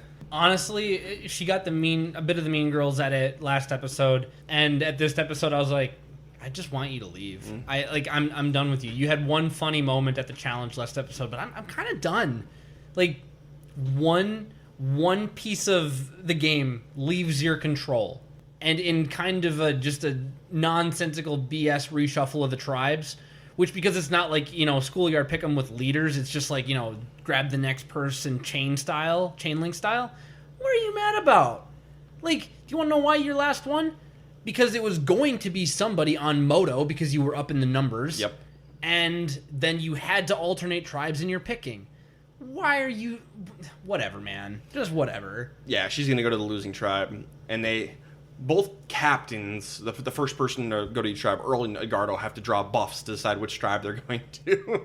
The nice one or the crap one. And Earl gets the nice one. And notably, the tribe of young, strong men is going to get sent back to Rob. Let's go over the new tribes. Yeah. So, new Moto is Boo, Cassandra, Stacy, Earl, Michelle, and Yaman. New Ravu is Anthony, Mookie, Rocky, Alex, Dreams, Edgardo, and Lacey will eventually join them. Because they lose. And yeah, so the Ravu tribe is built with it's the beefcake tribe, basically. On paper, maybe one of the strongest pre-merge tribes of all time, just physically. Yeah, you got Alex, Edgardo, Dreams, Mookie, Rocky, and Anthony. Right. Rocky has been very good in the challenge, but the rest of those guys are just huge. Yeah, and in fairness, who knows how good Rocky would have been if he'd have actually had, food. Sure. Anthony, too. Like, we can't sell him short. Yeah. But they're going to not get the luxury tribe. They're going to be on Ravu and have nothing. Yep. Though they are given a little bit more supplies this time. I think they're given a little bit of stuff, like flint and stuff. Thank goodness. And both tribes get like a feast or a small feast at this point. Give them something. Thank you. So Cassandra is like, hey, Earl, yeah, man, you want to work together? Okay. Yep. Sounds like a great plan. Right move. Good job, Stacy. You have no one to blame but yourself. On Ravu, the Alpha Bros, they all go hunting, and they leave Anthony behind to tend the fire. Oh, womp womp. This is Anthony's downfall episode, and it's a sad episode. Yeah, I mean, in this moment, it felt a little bit like Kobe not being able to go fishing with, Ian and Tom. But dial that up to like 11 because literally everybody else goes and he's just left there with sad violin music. Yeah. I mean, and then he's like, well, geek nerd on the jockiest tribe in Survivor history. Uh-oh. Alex, Mookie, Edgardo, and Dreams make an alliance. And I don't think it got named in the pre-merge. Did you hear the name yet? Because it has my favorite alliance name of all time. If it got named, I haven't heard it. Well, I'm going to go ahead and say what it's called. Okay. It's the best alliance name, I think, in Survivor. These are the Four Horsemen. And I love it. Alex, Mookie, Edgardo, and Dreams, the Four Horsemen alliance is here, folks. That is so corny. I love it. Yep. It's great. I love it. And Mookie also catches an F-ton of fish because they were given some fishing gear. Yes. Now. So it's evened out a little bit just because I think production's like, yeah, we got to give them something. This is just sad. But Moto ends up winning the immunity challenge thanks pretty much entirely to Boo, who led the whole thing. Yeah. And Ravu's going to Tribal Council even with all these studly guys. Rocky is super obnoxious. No one really likes him. Anthony is weaker in the challenges. Who do we get rid of? Tribal Council, 5 votes for Anthony, 1 vote for Rocky. Yeah, and honestly, this is one of the few notes I took on the side. This is one of the uglier tribal councils. Yeah, Anthony and Rocky really get into it. Well, and I don't even want to say Anthony and Rocky get into it. Rocky is just a prick. Oh, yes. He, not irreconcilable, but in that moment, I was like, dude, stop. Yeah. Like, you're not proving any points. You're not doing anybody any favors. You're not creating any kind of team unity. No one else even really speaks. And yet somehow, whenever they do speak, they all end up on, yeah, you know what, Anthony, this really is your fault that this is happening to you. I'm like, nobody deserves this. No. Ever. Like, are they literally just doing it to placate Rocky because they're going to tolerate him and, you know, for the next tribal? But even Jeff is like, Anthony, why are you letting this happen? Dude! Yeah, it's victim blaming. Jeff! It's an ugly tribal council. Yeah, it's not great. So, I don't want to say that this is what I'm going to remember the pre-merge for, but in terms of uncomfortable tribal councils, this is easily in my top 3 through 14 seasons. I'd have to really think about it, but I just didn't like it. This was ugly. Yeah, this was definitely ugly. And it's not like the hero wins in the end. Anthony goes home. Right. So I really didn't like it, and it's probably one of the things most fresh on my mind when I say, like, this isn't must-watch Survivor. Sure. This is the low point of the season. And I'll agree with that. I don't watch Survivor for this. Yeah. This is not why I come here. Unfortunately, it was the right move. It can be the right move, but still and you went about it the wrong way. Yeah, exactly. Right move, right reasons, but the way you did it. Yeah. And specifically Rocky, but, like, everyone else, draw that line between the game and life. I don't think that this would happen in modern Survivor. Probably for the best. I would also like to say that, like, Anthony, just because your personality and your makeup doesn't necessarily align with the rest of the tribe, don't just automatically assume that you're done. Yep. You could go all sad sack on it and be like the one guy that's kind of left out in this super jock tribe. But we've seen that before where, like, one kind of outsider in that sense is able to effectively assimilate themselves within the tribe just by personality. It doesn't have to be super just jockey and all like physical by any means. Anthony didn't do himself any favors. I think he needed to put himself out there a little bit more, but Rocky's favor is inexcusable. Yeah, and I will say... Oh, yeah, absolutely. Yeah. I'm just saying, like, ways that Anthony could control his destiny a little bit more and before Tribal. And to give Anthony his credit, we do get the edit of him going to Alex, which is the right move, and trying to logic Alex into swaying his alliance, into getting rid of the more volatile Rocky, the one who's more unpredictable, who's less stable, and who doesn't bring anything else to the table. And he said, you know, at least you can count on me to keep the fire going and keep the camp running. You guys can fish. Rocky's not really providing anything that we don't already have. So he tried to make his argument. So it's not like... Which I think is a fair argument to make. Oh, absolutely. And honestly, I can see where that... If they would have voted out Rocky, I'd have been like, you know what? Fine move. Yeah, I think what sells is they want Mookie to join them. Yes. Mookie wanted Anthony out more than Rocky. Exactly. So this was kind of like... Mookie, what do you want? Yes. And, you know, now we can work together. Yeah. And Rocky can be a real easy next layup. Easy. Derek, who you got for best player? I said Earl, because now he's on the Comfort Tribe, and... Okay, but he had nothing to do with that. That was luck. And Cassandra and Yao-Man are now coming to him, and he now has the power voting block on the Comfort Tribe. They win the challenge. Earl's got it made going forward. Okay. Why not Cassandra or Yao-Man then? What distinguishes any of them? Why Earl? Because Earl is the new Godfather. Earl is the Godfather on... are they Moto still? Yeah, they're Moto. So Earl is Godfather on Moto with more of the power. If you want to go ahead and give it to Cassandra for approaching and making that initial alliance and leaving Stacy in the dust after the tribe swap, I'm fine. But I really strongly believe that the best player in this episode belongs in the Moto tribe with the reshuffle. To Mookie. He got into the majority alliance. He recognized that Anthony and Rocky were not going to work together, so he jumped ship on that. Got rid of the person he had like the worst connection with. Caught a bunch of fish, eliminated Anthony. I'm giving it to Mookie. All Earl did was talk to Yaman and Cassandra about working together in the future. Mookie made moves. I'm going to side with Ryan on this one, just because he really flipped what could be a really bad situation and put himself what looks like to be in a relatively safe spot. A decent spot. A better spot than what it could be. Sure. Just because your entire tribe is going to be infiltrated by people from the old opposing tribe. So there could be a really big negative here, and it appears, at least for the time being, is avoiding it. How about worst player? Yo, I've actually got 3 nominees. I'll pick one, I promise, but I've got Stacy because now she's odd one out on New Moto Tribe, and she kind of did it to herself. We got Rocky, who was the worst human being ever and is a layup, dunk, whatever, vote out if Ravu has to go to Tribal again. And Lisi for being a super whiner in public, in front of everyone, basically saying, I want to go home, which is a great re-entry from Exile Island, who would also be another slam dunk vote out to go home if they want to go in that direction. Ultimately, because when it comes to episodes that make me this uncomfortable and feel this vile, I would be doing myself a disservice if I didn't pick Rocky. But like, Lisi, man, you made it a debate, because if you say the words like I'm ready to go home, I generally don't pick anyone else as the worst. Now, did she say that to other people or as a confession? It was everyone. Oh, no. It was in front of everyone. Jeff is like, oh, Lisi, how do you feel? She's like, well, seems like I'm ready to exit. I just want to go home.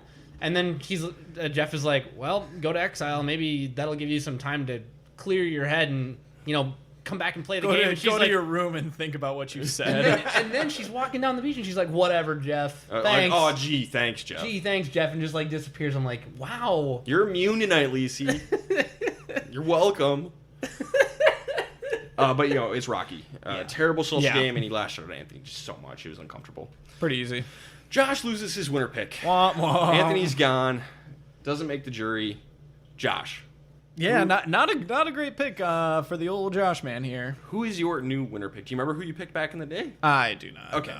No. Unfortunately not. I had to make a guess in good faith here. Sure. But I'm pretty confident that on the one that I would land on here, because I narrowed down my final 2 or 3 at the very beginning, and one of the people that I mentioned was Yao Man, and that is because I didn't actually end up picking him because I thought that he was going to be a very easy target in the pre-merge, and I said that if he can make it to the merge, he has a good chance of making it far in this game. But he's just at such a risk for going in the pre-merge that I can't pick him to be my winner pick. Well, now we're 7 people into this game being voted out, and we're nearing the merge here pretty soon. So I think at this point it's safe to assume that he's not going to be targeted as someone who is a weak member of the tribe who you can just boot out to make the tribe stronger. So that is why I'm going to go with Yao Man as my new winner pick. Team Yao Man. Team Yao Man. Episode 7, An Evil Thought. Lisi joins Ravu. That's fun for everybody, I'm sure. Yes. Earl decides to replay an old favorite and leads everyone on an expedition out of camp so Yao Man can get the idol.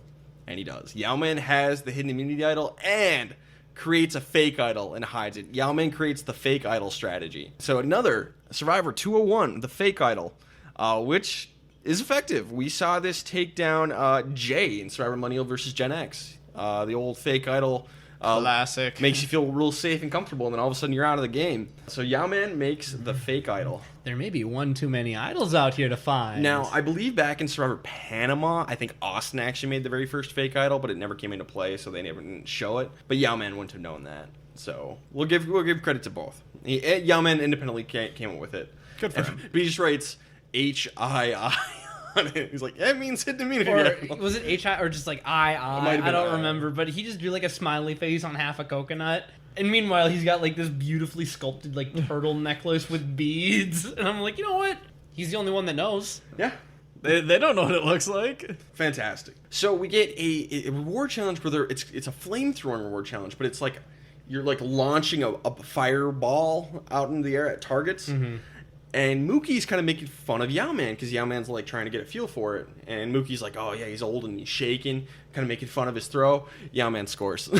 I will say I almost made a note for this, but this could have easily been a trick of the edit. Could have been. Because he might have just been joking with them about like the right way to do a thing. Could have been. And so I didn't take a note, but it was beautifully edited where it was like, oh, look at this guy, he's not going to be good, and then proceeded to be good. So I was like, oh, you don't pass up that opportunity. You don't, absolutely not.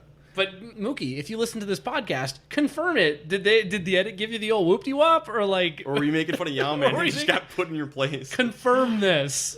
But Ravu wins their first challenge. Ravu wins reward. For the first time, they have won a challenge. They'll definitely take this momentum going forward and win everything. This is their only win. So Ravu, they're going to like kind of an arcade bar. They get like pizza and beer. They get to go bowling, do all this fun stuff. But this is my type of reward, This guys. is a good reward. I mean, bowling. Yeah, Derek and bowling. Bowling, name a more iconic duo. Lisi gets along very well with the guys because she loves doing this kind of stuff. Yeah. Everyone eats a ton, and Rocky's just making fun of them because they're all like, "Oh, I'm in so much pain. I ate too much." And Rocky's like, "Well, what'd you think was gonna happen? This is what you get." And he's just like obnoxious and You yelling. stupid. Dude, And then these are the people on your team. And then they were like, "Dude, give it a rest." He's like, "Excuse me? You're gonna tell me to give it a rest?" Quit whining like a girl. Shut up, Rocky. Rocky, you can go home now. Hey, Derek, you're about to get your wish. Thank you. We get a blindfold immunity challenge, and where there's a caller on a stand yelling at them. You know, they're pretty high up. They need a good, clear view of the field. Michelle's the caller and falls off the stand. She steps off and just hits the deck. I remember this, by the way. I just remember just... And then she gets back up just like laughing, but they like cut the music when she falls off too. Yeah, she's fine. Like, hilarious. yeah. Moto wins. that was a quick win streak for Rabu. That's over. One and done. So Rabu's going to Tribal Council. Alex and Edgardo want to keep Lisi because she's loyal to them. They have an alliance. Yeah, fair. Hair. Mookie and Dreams would rather get rid of Lisi and not Rocky because Dreams hates Lisi. Dreams can't stand Lisi. And he gets along fine with Rocky, actually, now. They had this big rivalry earlier on. Dreams, like, I get Rocky. I understand him. Like, I don't really have a problem with Rocky. Okay. That's, like, a good thing. If you understand someone like that, you can use him. Somehow you understand him. Yeah. And Mookie has obviously been aligned with Rocky. So the two of them, they want to get rid of Lisi. Alex and Edgardo want to get rid of Rocky. Lisi's going to want to get rid of Rocky. Yeah, makes sense. Ends up being 4 votes for Rocky, 2 votes for Lisi. Mookie knew what the vote was going to be, but he promised he wouldn't vote for Rocky, so it ends up being 4 votes for Rocky. Rocky's going home. Here's the thing. This maybe should have been a tie vote. Maybe Dreams should have forced the tie. If anyone was going to flip, Dreams makes the most sense to flip, because why would you go to Rocks for Rocky? Right, you don't. If he had... I don't know how much I'd be criticizing him for it, because the optimal move would, if everybody made their best move, it would be a tie. But, you don't want to tie in the pre-merge. So, like, I get it, and I'm not going to criticize him. But if he had gone for the tie, I wouldn't have criticized him for that either. It's one of those things like, you got to make a call. Right, and I will say that they have split the vote again. Yes. So I'm glad that it was 4-2. So I did take note of that. I wasn't necessarily thinking about like maybe being the best to force a tie or whatever if everyone makes their best move. I was just glad to see a 4-2. But again, Mookie was on the wrong side of the vote technically. Like, at least he's still going to be around. You might need it for something. Don't vote for her. I understand that. I get it. It didn't bother me too much as long as he talked to his alliance about it, that it was going to happen and the numbers work out. And Alex, being the astute game player he is, probably like, well, hey, in case for some reason Rocky has the idol, which they haven't found on their beach yet, bam, then Lisi goes home. Oh, darn. But this is maybe giving them more credit because this was not shown in the edit at all. So for best player, I had Yao-Man. He found the hidden immunity idol and hid the fake one. Yep. Easy. 100%. Seems pretty easy. Yeah. Worst player, it was tough because there wasn't all the bad stuff was on Rocky. And again, we can't give it to the person who goes home. If we could, it'd be Rocky. But no, I think I'm going to give it to Mookie just because he ended up being on the wrong side of the vote and lost his closest ally. Yeah, and I'm probably conceding this to you because we didn't even talk about this because I know you do a lot of the note-taking and narration.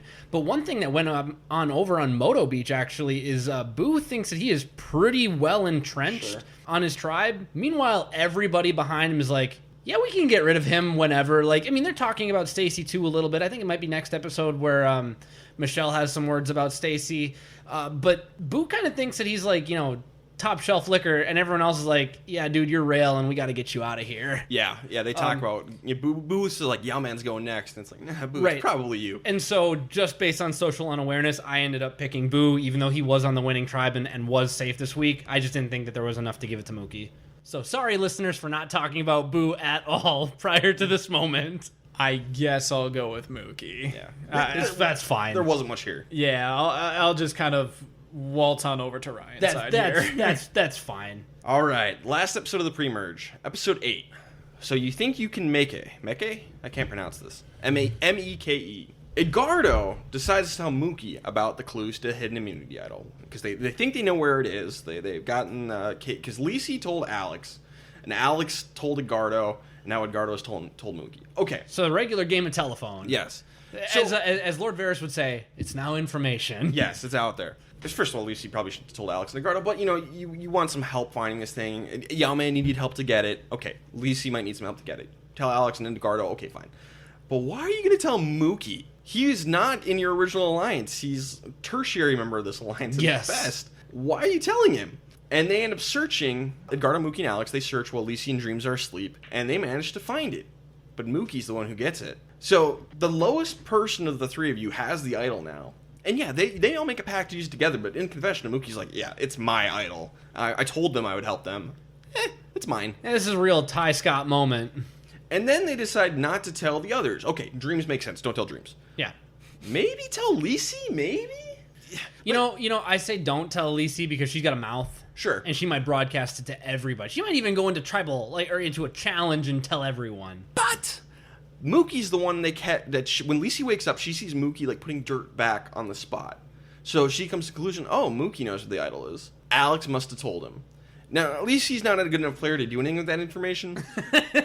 But the logical conclusion is Alex has spilled his guts, therefore Alex might not be working with you as closely as you think, Lisi. So Alex mostly Edgardo. Edgardo tells Mookie, and it could have easily blown this whole game up for the Horsemen. It doesn't happen here because Lisi's going to go home, but this was just a comedy of errors on Edgardo's part. Great for Mookie. Excellent episode for Mookie. Excellent series of events for Mookie. But Edgardo, why did you tell Mookie? And as long as we're talking about comedy, my favorite part is confessional from Lisi where she's like, they think they're going to have to get up way earlier if they're going to find the idol while I'm sleeping in the cave where it's hidden. They had woken up early and found the idol in the cave where she was sleeping while she was sleeping there, and she missed all of it. Because Lisi doesn't think they got it. She thought Mookie was just digging. And we're going to continue the comedy reel because Lisi's going to start digging for the idol. And Mookie's going to help. He's like, I already dug there, but I'll help. And so he just starts digging with her. The soil is soft. This is a great episode for Mookie. Yes, it is. And this was so funny to watch. This is hilarious. And then when they find the idol, Alex, Edgardo, and Mookie, they're all like, shh, shh, shh. They're like cartoonish villains. Yes. Because they're all shushing each other yeah, we got it. But they're all just don't say anything. But they're trying not to explode with excitement, and they just look like their mustache twirling. Yeah. This is like when Waluigi gets excited about something in Mario Party. Is kind of what it looked like. I love it. Hilarious. This is a fairly famous Survivor gif. There's a few big Survivor gifs that have shown up over the years, and this is one of them that I really like. It's not the famous one, but it's a good one. Still waiting for that one. Oh, that'll be fun when that shows up. So for the reward challenge, they have to learn to dance, the Meke. So you think you can Meke? Oh. The one and only dance challenge in Survivor history. I'm glad we got this. I'm glad we never get it again. That's fair. In fairness, though, Earl was working it. Dude, Earl kills it. I don't want to say out of left field, but dude's heart and soul was out there, man. That was good. I mean, my favorite thing is when they're learning the dance. Earl's like, yeah, I'm feeling pretty good. You know, Boo's over there doing his white boy thing. But besides that, they were doing pretty good. And as a tribe, they looked pretty coherent. Yeah. Like, I mean, not professionals, but good. And Earl just was amazing. Yes, he was. And Moto wins. And the judges agreed with me, by the way, and you, and everyone. They're like, yeah, I mean, Moto was better in sync, and they had a great leader. They sent Elise to Exile Island because she's the only person on Rabu who'd been there before. Yes.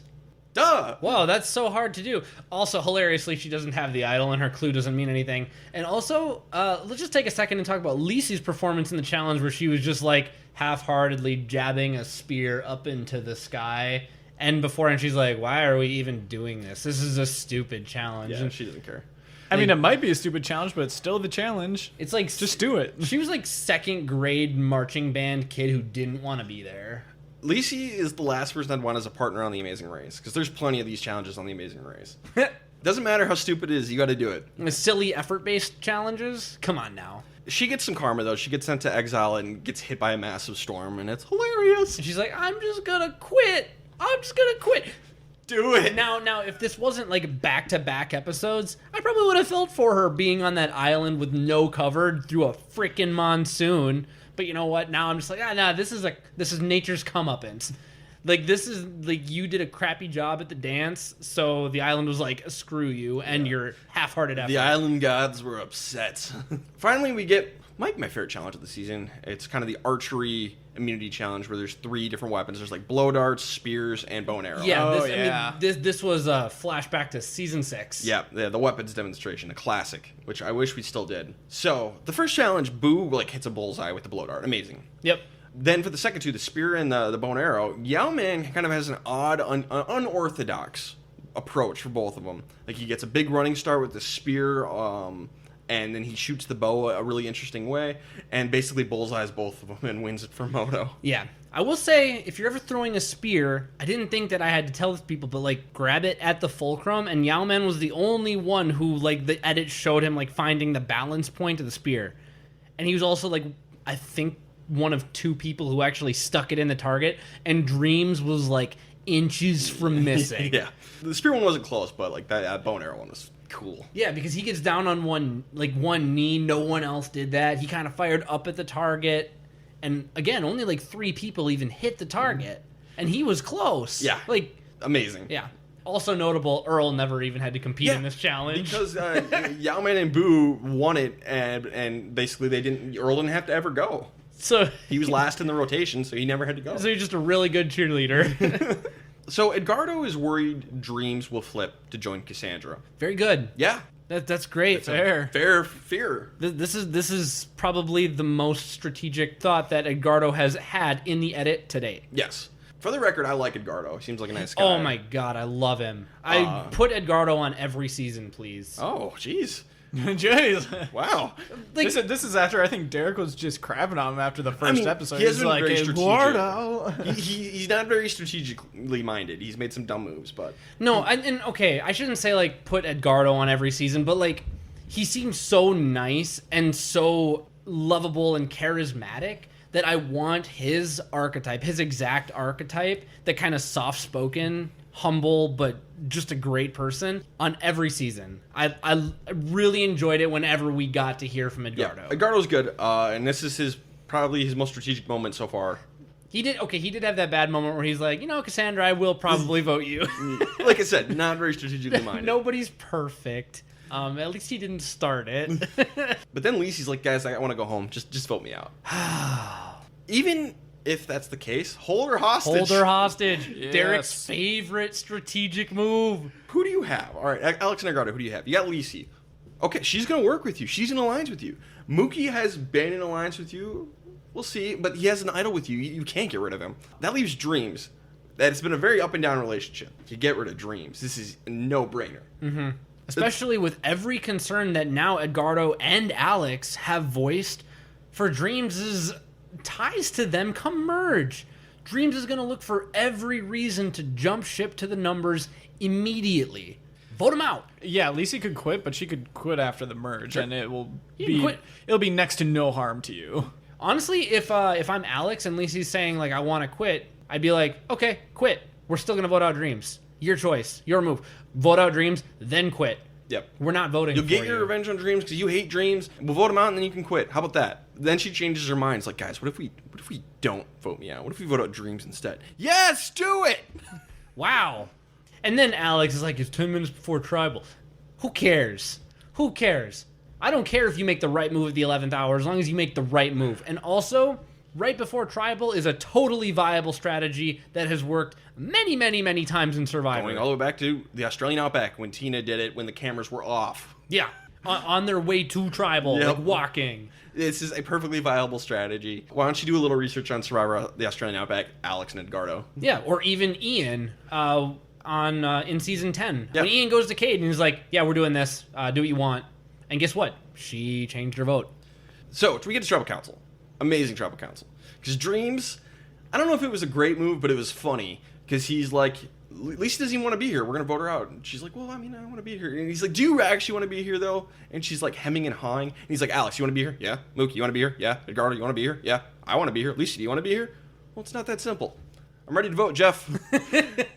It's like Jeff is thinking, why don't I just let you guys run the show? I don't even need to do anything. We got Rocky starting challenges and we got Dream starting the vote. Oh, which, by the way, I forgot to mention, Rocky made the jury. Yes. So Rocky Yes. on is the jury. Yes. Unfortunately, Good Rocky point. made the jury. Yes. I feel bad Anthony didn't make the jury and Rocky did. That sucks. Yeah. It ends up being 4 votes for Lisi, 1 vote for Dreams. This is really good for Mookie and Dreams overall, because Mookie's closer to Dreams than he is to Lisi. But this is the wrong move. This is absolutely the wrong. This is the worst move so far, I think. Mm-hmm. This 100% should have been Dreams. Yeah. I don't know what they're I thinking. think that's a safe statement. Worst move of the pre-merge. Yeah. Best player of the episode? Honorable mention to Yao-Man for beasting the challenge, but what an episode for Mookie. He found the idol and then dug to help find the idol with the person who was never going to find it. And also, someone favorable to him got voted out. Yep. This is 100% Mookie. Easy. He's got the idol. He's now the head of the alliance with Alex and Edgardo. He was third, now he's 1 because he's got the idol. Right. That's great. And Lisi's gone. At least he's gone. And that's almost secondary. Yeah. Like, even without that, he'd probably still be the best player of the Yeah. episode. Sounds good to me, by the way. Thanks, Jack. I'm not going to disagree. How about worst? I wrote down Alex and Eduardo, but it's Alex because at least Eduardo had the thought that maybe this should be done, but we also know that Alex is the driving force behind the strategic decisions. Alex has made so many right moves, and he had the opportunity to make the right move to vote out Dreams, and you know darn well that the buck stopped with him. Edgardo was going to do exactly what Alex wanted to do in this situation. Alex chose to vote out Lisi. I don't know if that's going to be the nail in his coffin. I think it will probably end up being that way. So I have to go with Alex. I went with Edgardo because he was the one who told Mookie all the idol clues. That wasn't Alex, that was Edgardo, which is a terrible move that should have blown up in his face more than it did. That's enough for me. I also want to point out one hilarious thing. Is before the archery challenge, Edgardo was talking up like, I feel really confident about this. I'm really good at archery. I got this. Proceeds to whiff on all 3. Hilariously.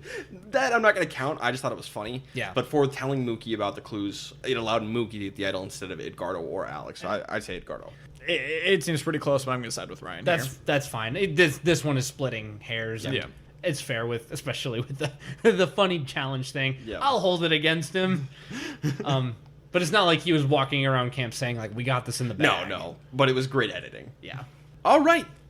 We're done with the pre-merge. We made it. We're what are we down to? 10 people left? So, Josh and I lost our winner picks along the way, but we got a new one in Yao-Man. Derek still has Earl. I still have Earl. If you guys could change your winner picks, we're not allowed to. We're stuck.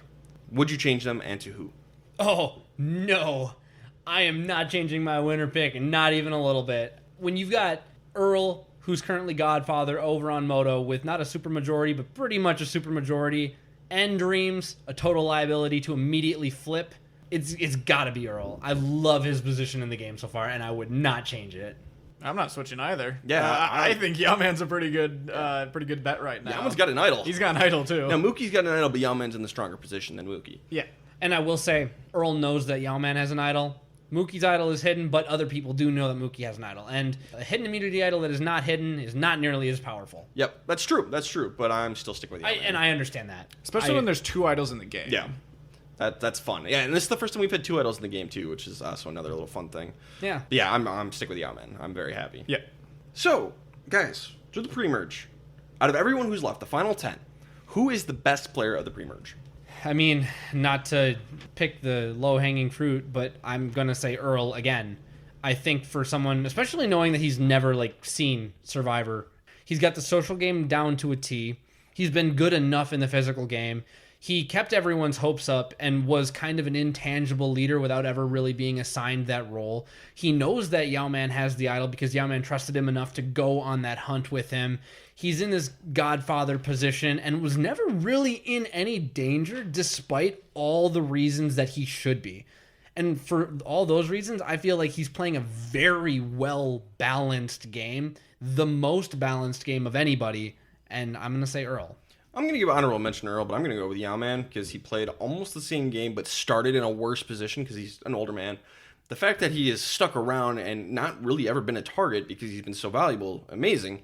Got an amazing social game. The best strategic game because we've seen him being kind of sneaky. These nice little sneaky moves. He's been pretty solid in the challenges across the board. Everybody loves him. I'm going with Yao Man. I'm going to change my mind because Earl has a bigger target on his back going into the merge, I think. Yeah, he knows that Yao Man is an idol, but I'm not going to break my own rules. I appreciate someone who's a little bit more of a chameleon, and I do think that Yao Man is more of a chameleon, so I will say he was the best player of the pre-merge. I will concede. I feel like Derek changed his mind very quickly after just being so emphatic that it was Earl. It's just you know what? My mind's changed. So it's one of those things where I need to check myself. Do I still think that the best pre-merge is who's maybe in the best winning position going into the merge, or is it the person who gets out of the pre-merge in a good position yet still kind of under the radar with room to maneuver? And I think that Yao Man has all of that along with Earl, but maybe less notoriety. And for that reason, I'm going to side with Yao Man. So I think that was just me checking myself, where I was maybe a little too confident at first. Oh, I think Yao Man is the right choice. So I don't. Sure. I'm not arguing with the fact that you're changing it. I just thought it was kind of comical that it was so emphatic to just so easy to flip. I know from my perspective. I know when I'm wrong. Yeah, hey, and that's valuable. All 3 of us have had our minds changed at points over this podcast. Yeah. That was refreshing. So it's like a tall glass of water. But yes, I am also going with Yao Man for basically everything that you said. It seems like he's hitting on every facet of the game so far and is doing it at an under the radar enough level from what we've seen. Now for the worst play of the pre-merge. Now again, we don't count anybody who's been voted out. So we can't count Lisi and we can't count Rocky, unfortunately. Right. So of the final 10, who has played the worst so far? Worst player of the pre-merge? This is hard because there's a lot we haven't seen. There are a lot of pieces that we can't put together. But I think I fall on Dreams. The open forum was a horrible idea. Annoying people on night 1 and getting into fights with Rocky pretty much whenever you could wasn't good. And I mean, yeah, he has options because he can kind of flip now if he wants to, but where do you think he, ranks in terms of winnability in that new tribe that he flips over to? I think it's Dreams, but I don't know. It's Dreams. I'm done. I'm rambling. I agree. I think it's Dreams too. Again, I don't want to say he can't win. I don't know if we're at that yet. Yeah, I'm not going to say that. Yeah. He's got a great story. Mm-hmm. He was homeless at one point in his life. That's a great story. He's really good at the challenges. He has some insight into the game, but his social game has pissed a lot of people off. And he has done some very questionable moves like the public forum. So I will say overall he's the worst. We've definitely had worse players in the worst player of the pre-merge in the past. And maybe what I should do is sprinkle in a little context. The 2 other people that come immediately to mind are Stacy and Cassandra. I go away from Cassandra because at least she made the alliance with Earl at the tribe swap and was able to cement a new alliance and kind of shed the demons of her past, right? Yeah. And move forward with a new beginning. Whereas Stacy never really does that, and we have heard talk of her getting voted out, and she seems pretty clueless about it, but we also haven't gotten any confessionals from her. They've been to one tribal council as well. Right. So Stacy is very untested, very purple, probably the purplest player left. Yeah. And so Dreams just based on exposure to the camera. Yeah, I was surprised that you guys didn't really bring up Stacy until just now. I figured she would have gotten more mention for the worst player of the pre-merge. Ultimately, I would think that it's Dreams, just because we're going to go with quantity here over quality. I don't know if you can say that for like the worst, but there's just more things that Dreams did versus Stacy's just couple of misfires. Yeah, they weren't great. You had the Mean Girls aspect of it, and especially with her just ignorance to how alliances and numbers and math work. But in the end, I think that Dreams is the correct answer. There's almost not enough information for Stacey and Cassandra. Yeah, so my wife is a teacher, and there's needs improvement, there is developing, and there's proficient, and there's also incomplete. Yep. Stacey is an incomplete, Cassandra's not a complete 0, and Dreams is needs improvement pretty solidly. Yeah. So that maybe that's where I fall. Yeah, I agree. So we got Young Man and Dreams. Young Man and Dreams. All right, so any other thoughts you want to talk before as we're going into the merge? Anything else? We said it at the beginning of the podcast, but I'm really excited to see where this group of characters goes in the post-merge. I think that we have the chemistry for some fireworks, for a lot of fun. You said at the beginning, Ryan, before I even started watching, that a lot of people don't hold the season in high regard. I think now that Rocky and the plastics are kind of gone, the enjoyment can pick up, assuming that we don't take a hard left into no man's land, and I'll really be able to enjoy the second half. And hopefully, you don't have to say anything, but I'm excited. I do think I know who wins. I just want to reiterate, I do think that I know, but I have no idea how we get there, and I am excited to see how these idols play out, if there's any payoff at all. I'm really excited. I like the post-merge better than the pre-merge, and I've been fairly high on the pre-merge. Like I said, I think this is must-watch Survivor, and I like the post-merge more. So I'm really excited to keep going on Fiji. It's a good post-merge. Excited to hear Derek's thoughts. Derek, you got anything for the weather report? Not a ton. Couple, obviously we had fire ants with Gary. They have sea snakes, which, by the way, they never mention in modern Survivor ever, like these super poisonous sea snakes, but they seem to mention them like every other minute for the first 3 episodes of the season.